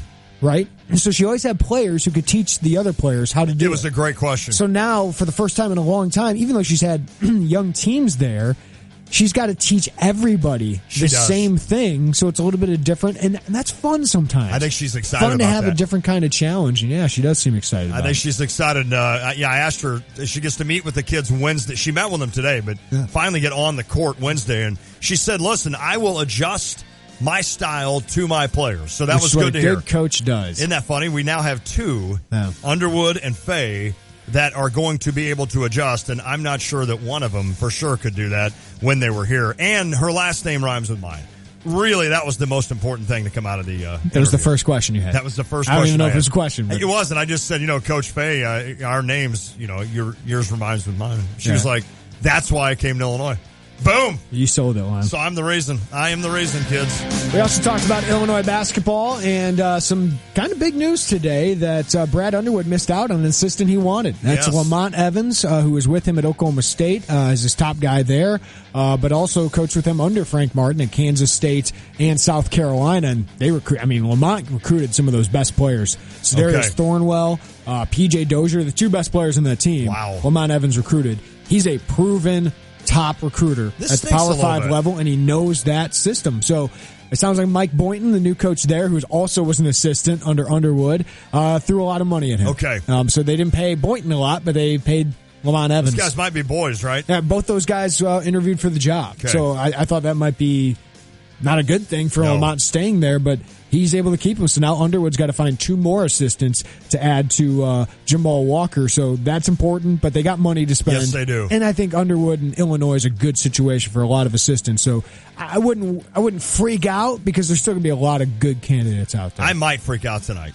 I seriously may just you go gotta around you got to find the next house up. reason to freak out. Right, exactly. I may just start kicking my dogs tonight. I'm kidding, people. I love my dogs. I do want to ask. Just give me a Sadie, Dash, you're fine. You're good. You're not. I'm not going to come home and hurt. Dad's not going to hurt you. I do want to ask Sean Harrington, who was an assistant, of course, and has coached in college basketball when we have him on next, what he thinks Illinois could do next with that, with those two assistants. We also talked about, of course, Brad Underwood had some important meetings with he Jamal did. Walker over the weekend. They met with Javon Pickett, met with Jeremiah Tillman, also met with DeMonte Williams tonight. Okay. Are we almost done? Yeah, we're almost done. But you're fine. Okay, I'm just going to keep talking. No, keep going. Keep going. But I think everything's good. Good. I mean, with Jeremiah Tillman, I know everyone wants to hear him give a tweet or something like that, but he signed with Illinois. Meeting went well, and Derek Piper's been telling you all along. Yep. If Jamal Walker is kept, Jeremiah Tillman will be with Illinois, and Jamal Walker's here. So I would expect Jeremiah Tillman to suit up with the Illini this which is fall. so important, obviously, with Tillman. Frazier is on board.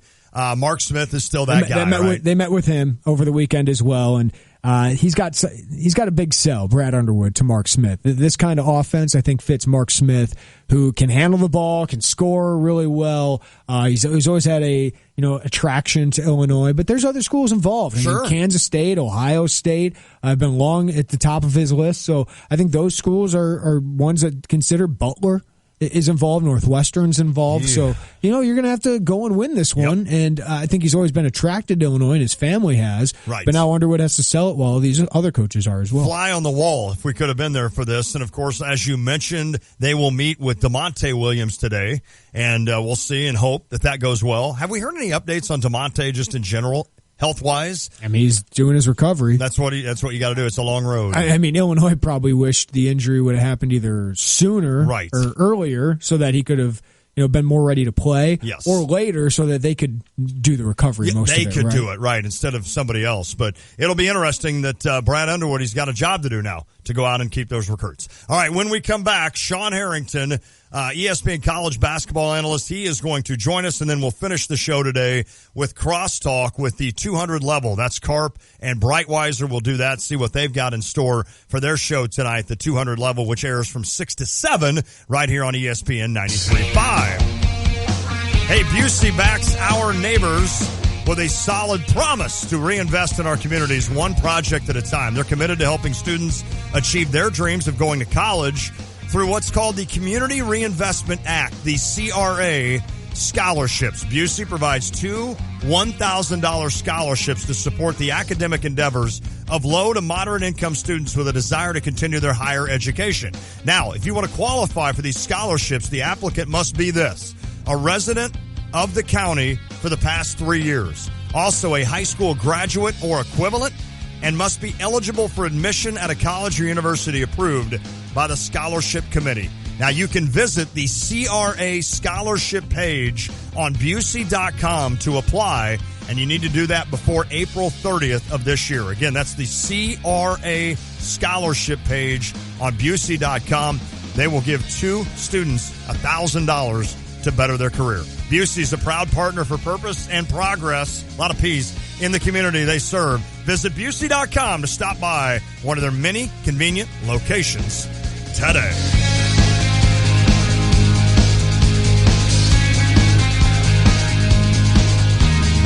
ESPN Radio Sports Beat.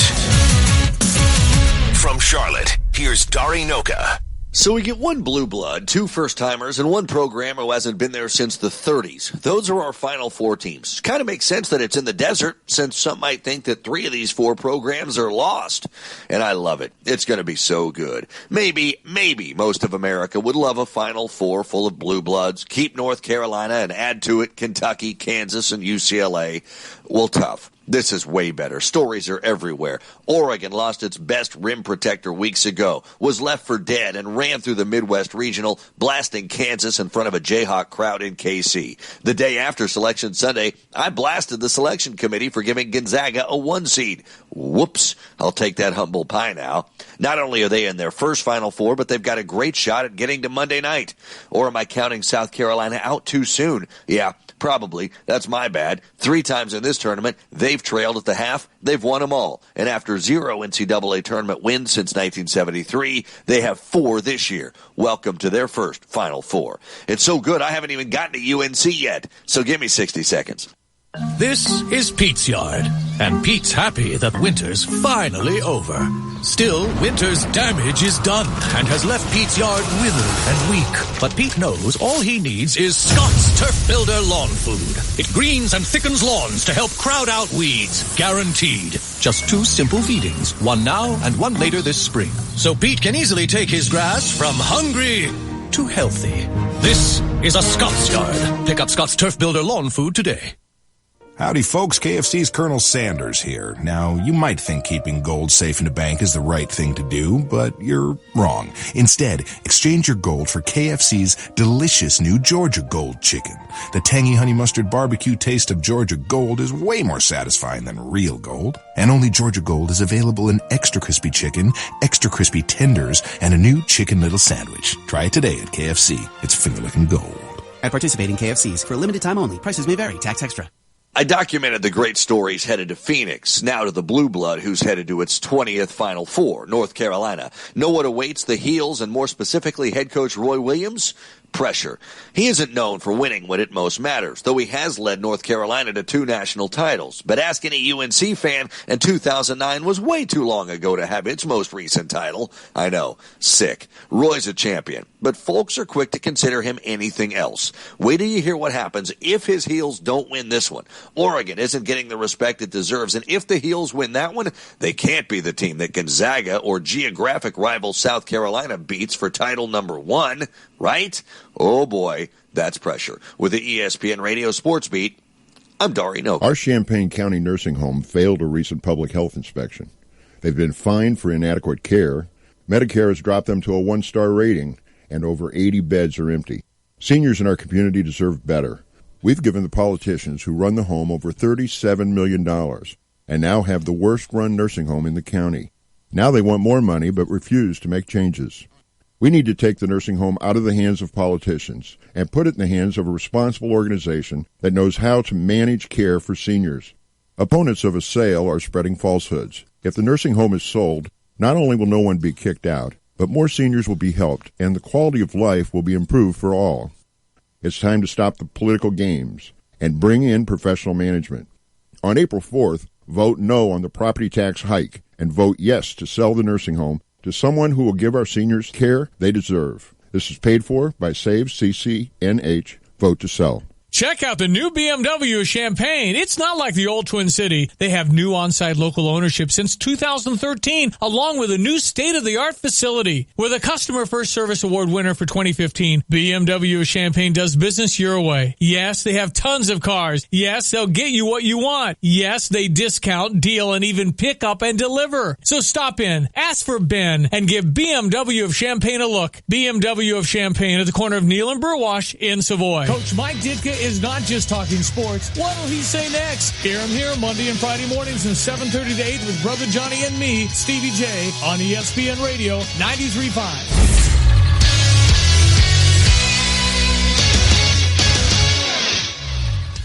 5:23 from the Sports Center Update Studio. I'm James Woodard with your Sports Center Update, brought to you by the Mettler Center. If you're looking to take your fitness to the next level, set up a free 30-minute consultation by visiting MettlerCenter.com. Illinois basketball continuing to make some headlines as head men's basketball coach Brad Underwood met with some recruits. Charles Tillman, potential recruit Mark Smith, and he's also scheduled to meet with DeMonte later today. Illinois women's basketball hired their head coach, Nancy Fahey. Coach Fahey was in studio during the 4 p.m. hour. She comes from Division III Wash U. You can hear that entire interview on the Tay and J podcast. Indiana basketball made their coaching hire. They hired Dayton's head coach, Archie Miller. Miller's going to be making just over $3 million per year. That's over a 7-year deal with the Hoosiers. In the NFL, Oakland Raiders officially approved to move to Vegas. That's a 31-1 vote. The Miami Dolphins, the only dissenting team. The Raiders are expected to play in Oakland for the next 2 years. That's according to ESPN's Adam Schefter. On to hockey. The Blackhawks back in action in Tampa. They're looking to come back after a 7-0 whitewash at the hands of the Florida Panthers. Chicago holds the top spot in the West by 7 points over the Wild. The Blues, just Blues. There's only one syllable there. They hold on to their last wild card spot with 86 points, 9 points clear of the Kings. On to baseball, White Sox starting hurt. Carlos Rodon seeking a second opinion on his biceps injury. He may start the season on the DL, and center fielder prospect Charlie Tilson may miss games well into May with a foot injury. I'm James Woodard with your Sports Center Update.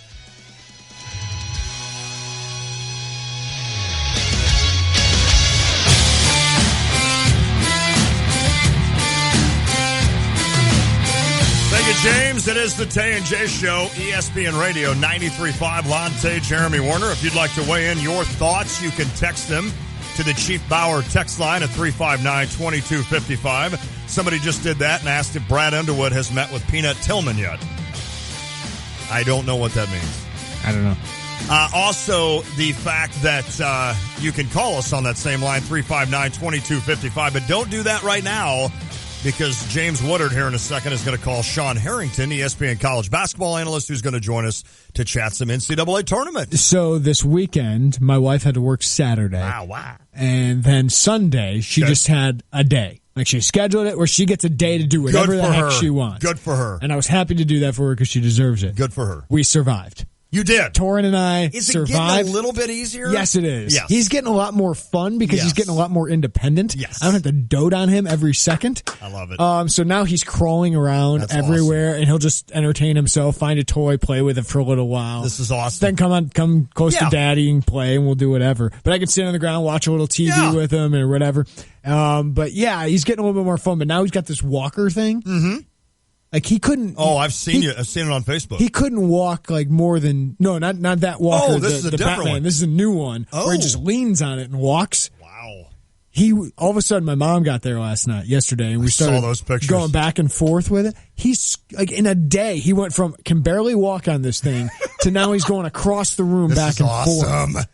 That's awesome and kind of scary. And yeah, now he wants to reach on every table and bang his head on now it. see, now here come the injuries. Here come the boo-boos, as we call them, I guess. But this is so cute. And don't you... It's fun now. Like he's a lot of fun right now. He's so much happier now that he can move. Yes. Like he's so like he would get so frustrated because he couldn't move anywhere. I mean, now he's like, that. I can go there. I'm good. Yeah. I don't have to cry to dad anymore. Right. Like I don't have to yell at mom and dad anymore. I can just go over there. That's right. Isn't it amazing for you though how simplistic life was before him? Do you ever think about that? Oh, sure. Like the fact that you could sit there all day, just sit there and watch TV and everything, and now it's like every 5 seconds you're out of the corner of your eye making sure he's not doing something. I mean, I kind of expected that. Yeah, but it's just amazing. I love how everyone goes, your life will never be the same. Oh, It's kind of the deal. No, but for me, you don't know exactly how. But for me, it was just like, wow, this really is a lot different. Yes. And then all of a sudden they'll get to be 9 and 17. You can just go play catch. Or they don't want to be next to you at all. No, if you're 17-year-old Lucas, I'm like, Lucas, you want to go throw the ball around or anything? He's like, why? I'm like, I don't know. Just be kind of cool for me. Well, my life isn't as complicated as Sean Harrington's. No. Sean is the one. But he's got 3 already. He's in Florida though, so that's right. He can just take him. He can just take him to the beach. There's really not much they can do. They can't move quick on beach. On sand, so you can just. But there's water. There's a big water hazard there. But it takes them forever to even get down there. So you're just like you can really relax on the beach because it's like they're just going around. Let's just get to the Jupiter's the Crossing phone line. Don't forget Monday is family night at Jupiter's the Crossing. Families who dine in get 1 large 1-topping pizza, breadsticks, soft drinks, and 25 game tokens for just $25. Sean Harrington, how are you, my friend?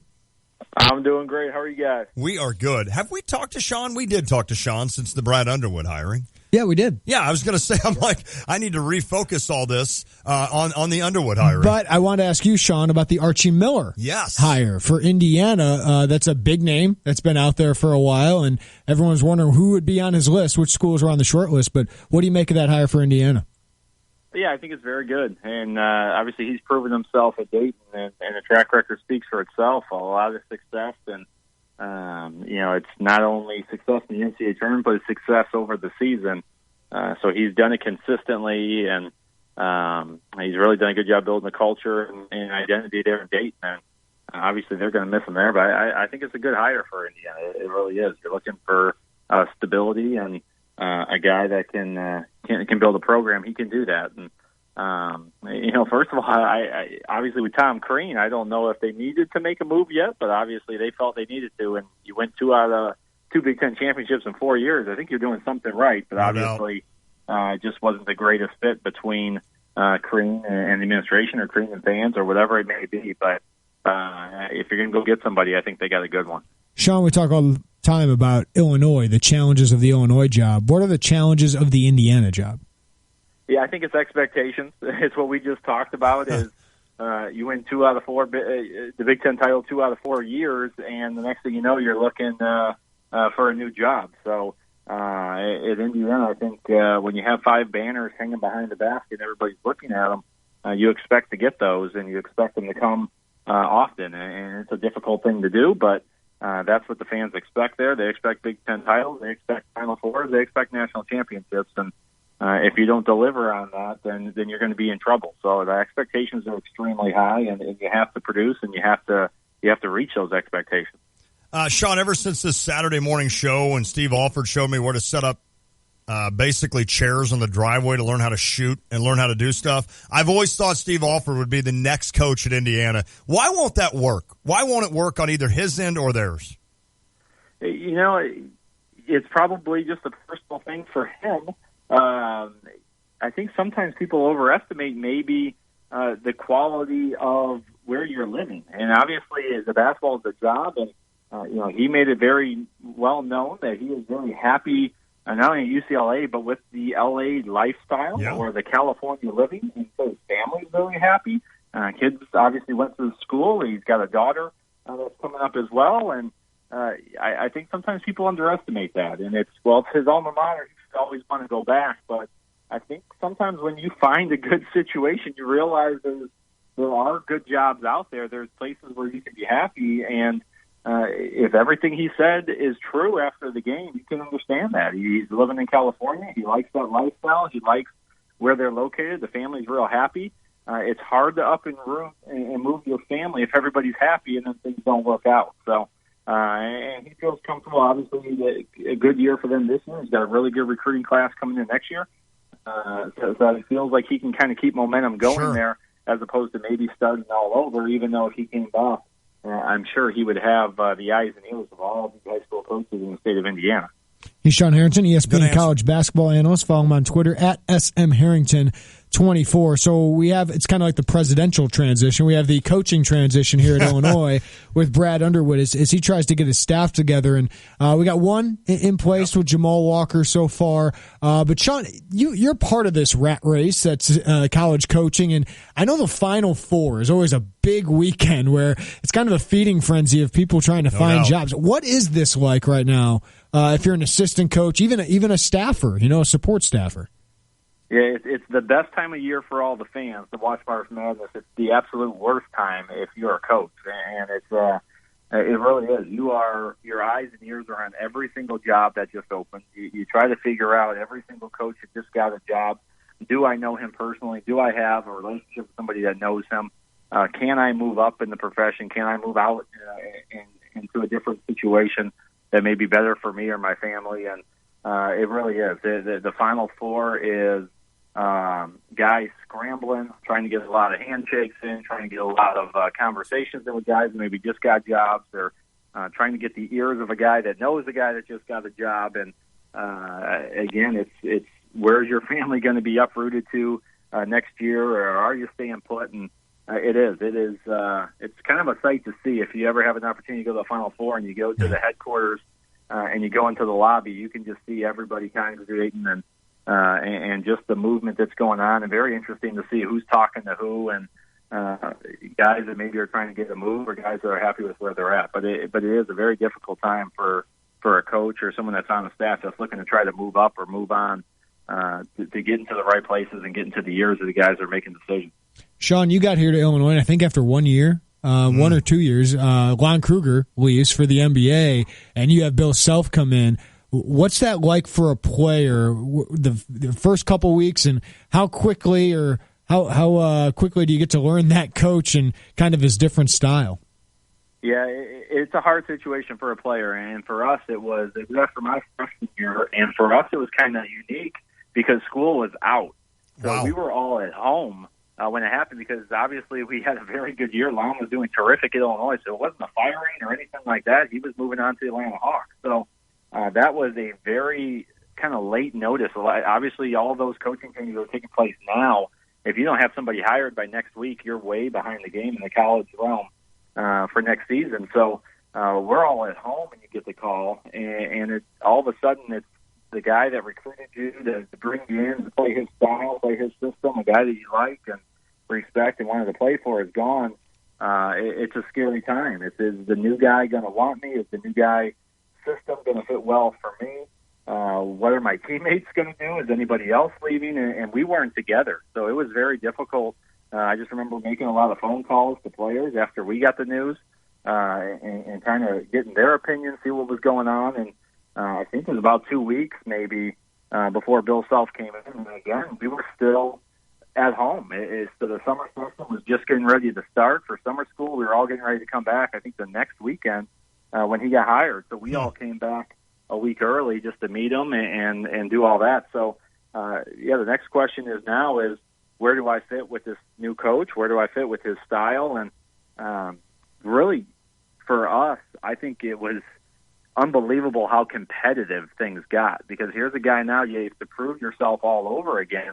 He doesn't necessarily have any loyalty to you. He didn't recruit you. He didn't bring you in.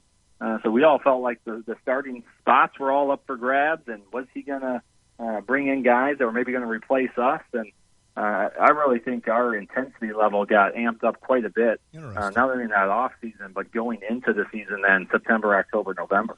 Sean, real quick, I don't mean to continue on this, but Do you remember your discussion your first time you met Bill Self, and what was that like? And what are some of the questions you asked? I mean, you kind of mentioned, what kind of style is he going to play? How am I going to fit in that? Are those literally things you sat down and said, all right, Coach, how do you see me, a guy that's a good jump shooter, good three-point shooter, how do you see me fitting in your scheme? Yeah, the first thing, it was kind of a whirlwind because he's coming in, and you can kind of see what's happening now. You got to take the tour of meeting everybody. With the head coach has to meet everybody, and they're shuffling through. So really, to be honest, it was, do you even know my name? At that point, it was, do you even know who I am, and where are you from, Coach? And he's asking, where are you from? And I kind of remember Coach Self asking us, what's the good radio station to listen to in town, and what kind of music do you listen to? I mean, it was truly almost like a first recruiting visit or a first recruiting phone call that you didn't even know the guy, and he didn't know us because he didn't recruit any of us. So that his style, his system didn't even come up probably till later in the summer or when we were back on campus, and you kind of had to make some decisions without knowing everything because we just didn't know each other that well. And so that was the first few questions, just kind of getting to know each other, and then. Obviously, I think I probably got lucky because I don't know if I would have ever got recruited by Bill Self. He would have brought in much better guys than me, so I got lucky just to already be in place when he got hired. So I fit in well with what he ended up doing. But it's a tough time. You got to make some tough decisions as a 18, 19, 20-year-old kid to decide what you're going to do for your last 1, 2, or 3 years. Well, that underachiever Bill Self doesn't know what he's doing. At least that's what Twitter says. Sean, I wanted to kind of ask you the assistants. I mean, you've been around this program for a long time.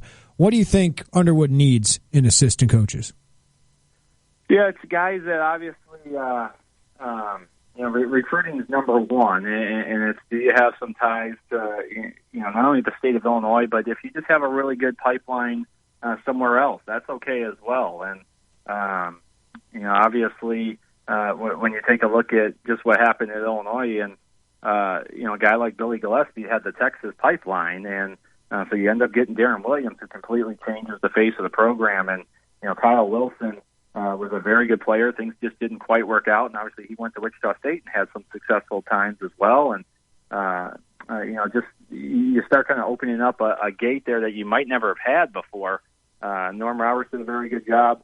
All over the country. So it wasn't necessarily Illinois guys that were on that staff, and then Rob Judson obviously stayed on, and he knew the entire state. So probably having a good mix of guys that just have really good connections in a certain area where you can feel comfortable going and getting some players, bringing them in, and that's number one. And then number two, I think, is player development. And you're not going to go and get McDonald's All-Americans every single year, and you don't necessarily have to win with McDonald's All-Americans every year, but you have to win with guys and develop players. And I think that's maybe the most overlooked thing. And obviously you need good players to win. The better players you have, the better your team is going to be. But player development is really overlooked, I think, in college basketball. And teams that develop players over 3 and 4 years tend to succeed. And I think this year is a very good example of it. If you look at who's in the Final Four, and it's older players, it's veteran teams. Kentucky is terrific, but they have struggled to reach a Final Four or to win potentially a national championship because it's such a young team every single year, and you start over. It's hard to win. They're always going to be very good, but will they win a national championship with that? It's very difficult. And so I think player development is something that's extremely important. You have to get somebody that can work with the guards. You have to get someone that can work with the bigs. And those guys have to be able to develop players over the course of time while they're there. Gonzaga, South Carolina, UNC, Oregon. Which team do you like watching the most, Sean?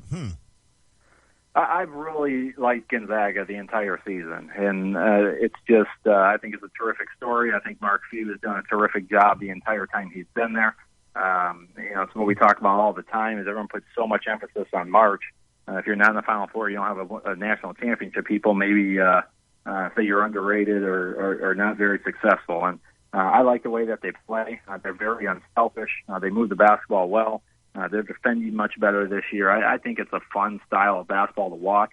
I've enjoyed watching them over the years, even without them getting to a Final Four. So it is a team that I think is a lot of fun to watch right now. What can we learn from South Carolina about Brad Underwood since he coached under Frank Martin?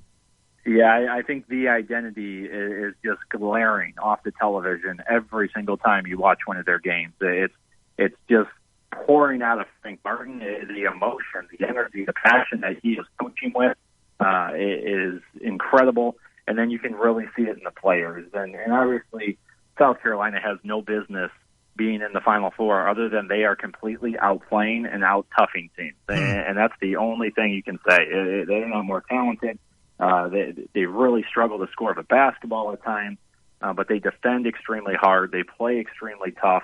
They're very physical, and you can see the relationship between Frank Martin and his players. They are trying to win for themselves, but also for their coach and for their school. And I think when you get players that start playing for their coach as well, and for the unit that's out there on the floor, it's a dangerous thing. And that's what you're seeing right now, a group that's really tight, that really likes their coach, the staff really likes the players, and they're playing hard and they're playing tough. Sean Harrington, last one from me. We always have you on Mondays. Next Monday, we'll do the same, previewing a national title. Who are we going to be previewing that night?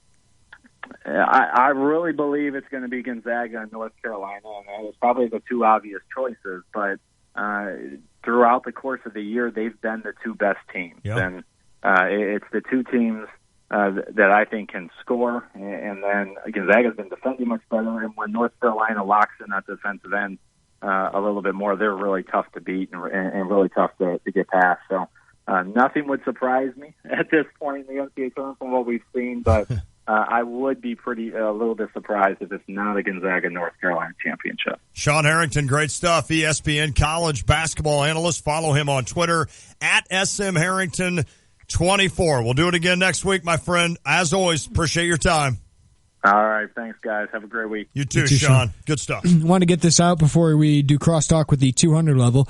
The Cardinals are, quote, making major progress, unquote, in extension talks with star catcher Yadi Molina, according to John Heyman of FanRag. With positive momentum towards a deal, it now seems an accord is, quote, getting close, per the report. Carson Kelly on the trade block? Yeah, there are some thoughts on this because Yachty basically gave them a timetable of a week to say, if you don't do it now, I'm not negotiating during the season. It was just so Yachty. It's so Yachty, right? He came in with that neck tattoo, sat down across from Mo and said, get it done, son. He also said he's got a lot left in the tank. What's he, 37? I don't know his exact age. No, he's not that old. I don't think he's that old. 34? But he said he's got a lot left in the tank. He's 34. And so that I was thinking because people are talking about like a 2-year extension. Yeah. And he'd go through age 37. I mean, what do you pay him per year? Well, that was the other thing because I think, like Buster Posey makes $22 million a year. Yeah. And I think Yachty wants that kind of money. I mean, do you give him, like, if you got him 3 years, $60 million? I'd be fine with that. I would be. The only, again. Because he's going to want another year. Yes. But if you can get down a couple, but he's worth $20 million. No, I agree. And as long as he stays like he is right now, but he takes care of himself. He does. He takes care of himself. He lost weight a couple of years ago to where he came in a lot more, a lot more slim, in other words. But again, the only thing, I don't worry about the money. Don't worry about the years. I really honestly don't worry about Yachty. I worry about Carson Kelly. I mean, like, what do you do next? What do we do with this guy? I mean, really, it's like the Cubs with Ian Happ. Exactly. What the heck do we do with Ian Happ? But that catcher spot is so crucial. And you think you've got a guy there that many consider the best young catcher in minor league baseball, essentially, in the system. And now, do you sit on him another 2 or 3 years and just essentially waste his talent? I don't know. It'll be interesting to see. I think now, with this move here, I think, obviously, you have to bring Kelly up by next year. So you'd have to basically just have, I wouldn't say platoon, but you'd have to have him up and you'd have to give him some spots. I mean, you'd have to. Carson Kelly. We'll take Reyes, right? So you want Carson Kelly and Reyes for Quintana. Just throwing it out there. I think I would do that right now. With him hurt? You know Reyes is hurt, right? Yeah, I do know he's hurt. Alex Reyes. What? Maybe. Hurt. We'll take your injured baggage plus his catcher you can't use for Jose Quintana. We'll even take Tilson back. No, I'm good with what? I'm good with an injured center fielder. fielder. Hurt too, so we'll just flip 2 injured players. It'll be interesting. It'll really be interesting. I think they'll sign Yachty, no doubt. And I've thought that since the beginning. Could you imagine if they let Yachty walk? No, they're not going to. you guys would go nuts. They're simply not going to, but now I wonder what happens to Kelly. But I'm excited to have Yachty in the fold if they continue to do this and get it done. All right, next, crosstalk with a 200 level, kids. That's Mike Carpenter, Steve Breitweiser will do it to roll up the show. It is the Tay and J Show. The Upper Bout in Champaign, a music store with a different kind of attitude. Their showroom features high-quality brands from Gibson, Martin, and Taylor guitars to Vox, Mesa Boogie, and Analog Outfitters amplifiers. The Upper Bout's expert staff will personalize your experience, answering every question and setting up your guitar exactly the way you want it. Whether you're a lifelong musician looking to add to your collection or a lifelong music fan looking to buy your first guitar and take up lessons, the Upper Bout has you covered. Stop by the Upper Bout on Neal Street in Champaign next to El Toro or visit them online at theupperbout.com. You know you need to do it, and you know you should do it at least twice a year. You owe it to yourself. I'm talking about a checkup at West Main Dental in Urbana. When was the last time you visited the dentist? If you can't remember or you're in need of a new dentistry team, West Main Dental is where you should go. Our team at West Main Dental is waiting to see you. Come in and be catered by a professional staff that includes Dr. Janet Bardell, a University of Illinois and Southern Illinois University graduate. West Main Dental offers the highest level of dental care in a warm and comforting environment. From a simple quick checkup to providing you with an at-home teeth whitening kit or orthodontic services, trust the professionals at West Main Dental. Visit West Main Dental in downtown Urbana on Main Street, online at westmaindental.com, or call 607-1292. Trust me, you won't be able to stop smiling with a set of healthy, sparkling white teeth thanks to the work of West Main Dental. West Main Dental, online at westmaindental.com, or call 607-1292 to schedule an appointment today. It seems like in every home, there's at least one room that's either too hot or too cold. Well, it doesn't have to be that way. Mitsubishi Electric has your comfort solution. Mitsubishi Electric cooling and heating systems are up to 40% more efficient with no ductwork and whisper quiet. Individual room control, giving you the freedom to find your perfect comfort level and save money too. Make your whole home comfortable again. See Lance Heating, Cooling, and Plumbing for your comfort solution and live better. Hi, I'm Troy Lands from Lands Heating, Cooling, and Plumbing. Lands is your local Mitsubishi Electric Diamond dealer. Our technicians are experts at solving your comfort needs, one room or your whole house. Let us show you how a Mitsubishi Electric Heating and Cooling System can save you money now. Your comfort is our priority. Call Lands today at 1-800-AIR-REPAIR or find us online at landsinc.com. I'm Troy Lands, and you can count on my company because you can count on me. That's the sound you'll hear right before you try the newest seasonal from Sam Adams, Fresh as Hellas. And that's the sound of your taste buds colliding with this Hellas lager, brewed with orange blossom for a slightly citrus flavor, floral notes, and a touch of malt sweetness. Get Fresh as Hellas in stores now and take hold of the seasonal. Boston Beer Company, Boston, Mass. Sip responsibly. Hi, it's Stevie J. Start your day with me along with Diane Ducey, weekday morning 7 to 9 here on ESPN Radio 93.5.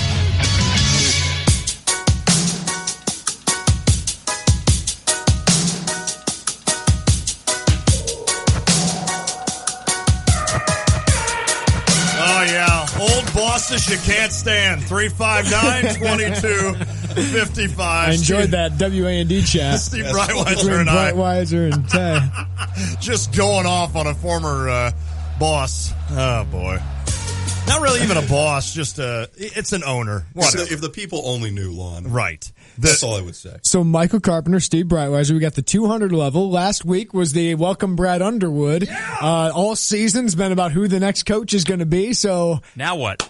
Yeah. What do you talk about tonight? Carp, how you feeling with Underwood right now? I mean, are you still any kind of trepidation? I'm comfortable. Okay. All right. And not in sort of a passive way. I'm just comfortable with the hire. I'm comfortable with what he's going to be able to accomplish.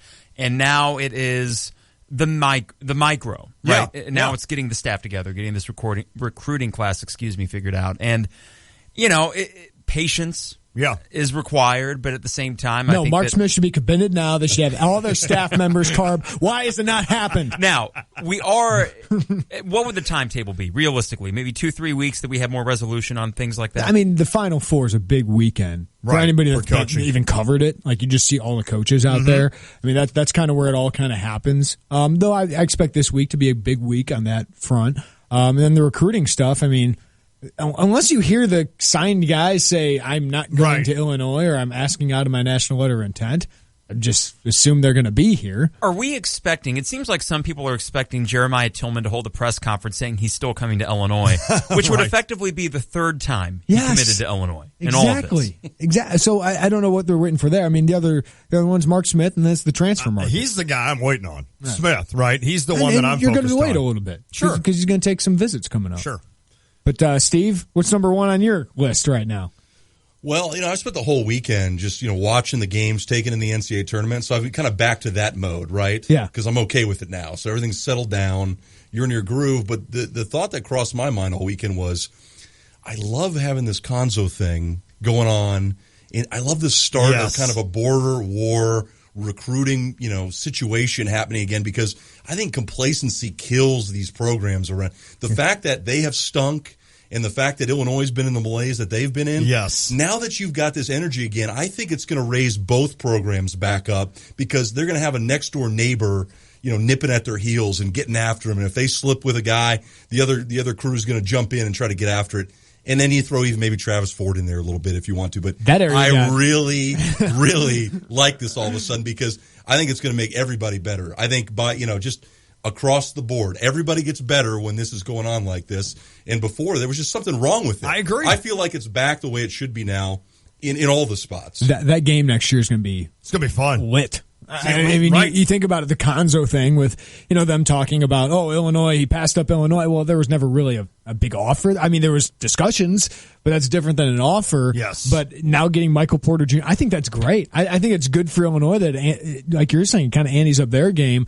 How about Archie Miller? How does that affect this thing? Because I think Tom Crean's a good coach. Yes. I just think it's time to kind of run out there. Archie Miller, though, kind of adds a little bit more enthusiasm to that rivalry, Carp. He does. 38 years old, right? He's a young guy. A lot of success so far.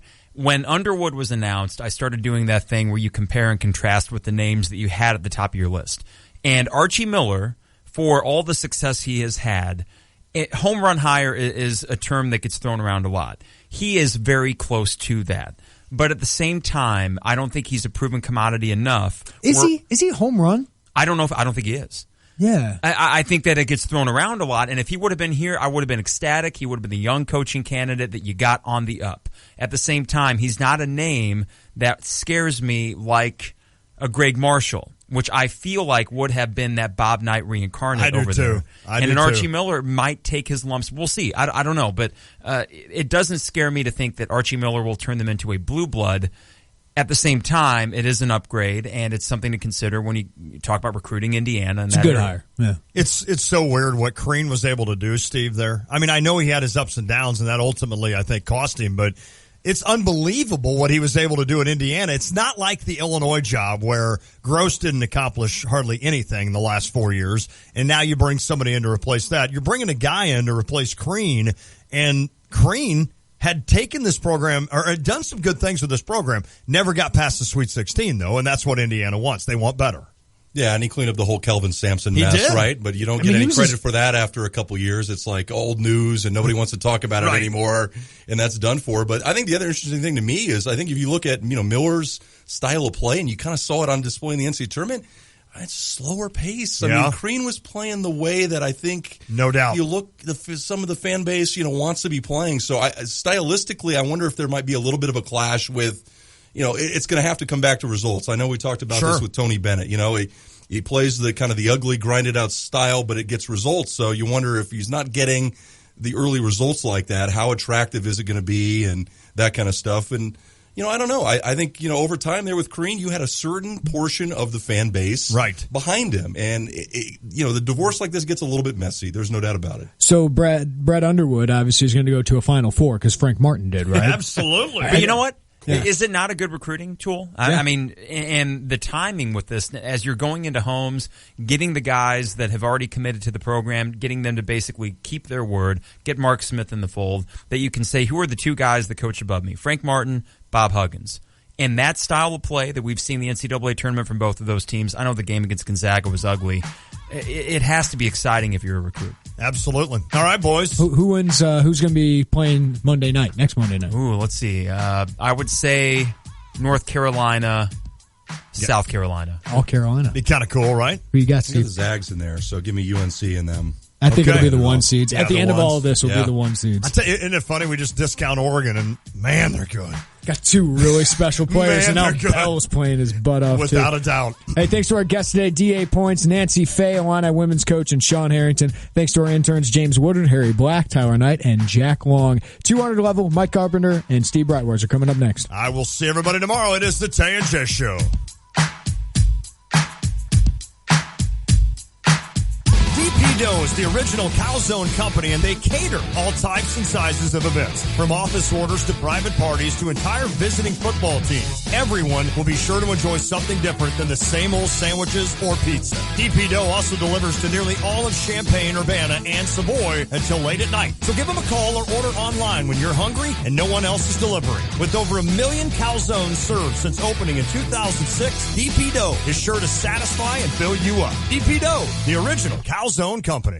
Hey, this is Brad again with Kramer Siding and Window Company, and for over 60 years, we've been providing worry-free home improvements. If you've thought about either siding, windows, maybe you need to replace that roof, how about a deck, a pergola, awnings? We also have the 4-season sunrooms and screen rooms, or the gutter helmet. If any of those home improvements are in your near future, call us right now at Kramer Siding or stop by our beautiful showroom at 708 North Country Fair Drive. It's finally time to make the short drive out to Lake of the Woods Golf Course in Mahomet. We are open for the golf season. That's right, our beautiful 18-hole regulation, 9-hole par 3 course, and the new foot golf area are all open for play. As always, we are an excellent choice for your family, church, or business golf outing. Or consider a more time and budget-friendly outing on our par 3 or foot golf course. Remember, our golf shop offers competitive pricing and is one of the best stocked pro shops in the area. Come enjoy a round of golf at Lake of the Woods Golf Course today.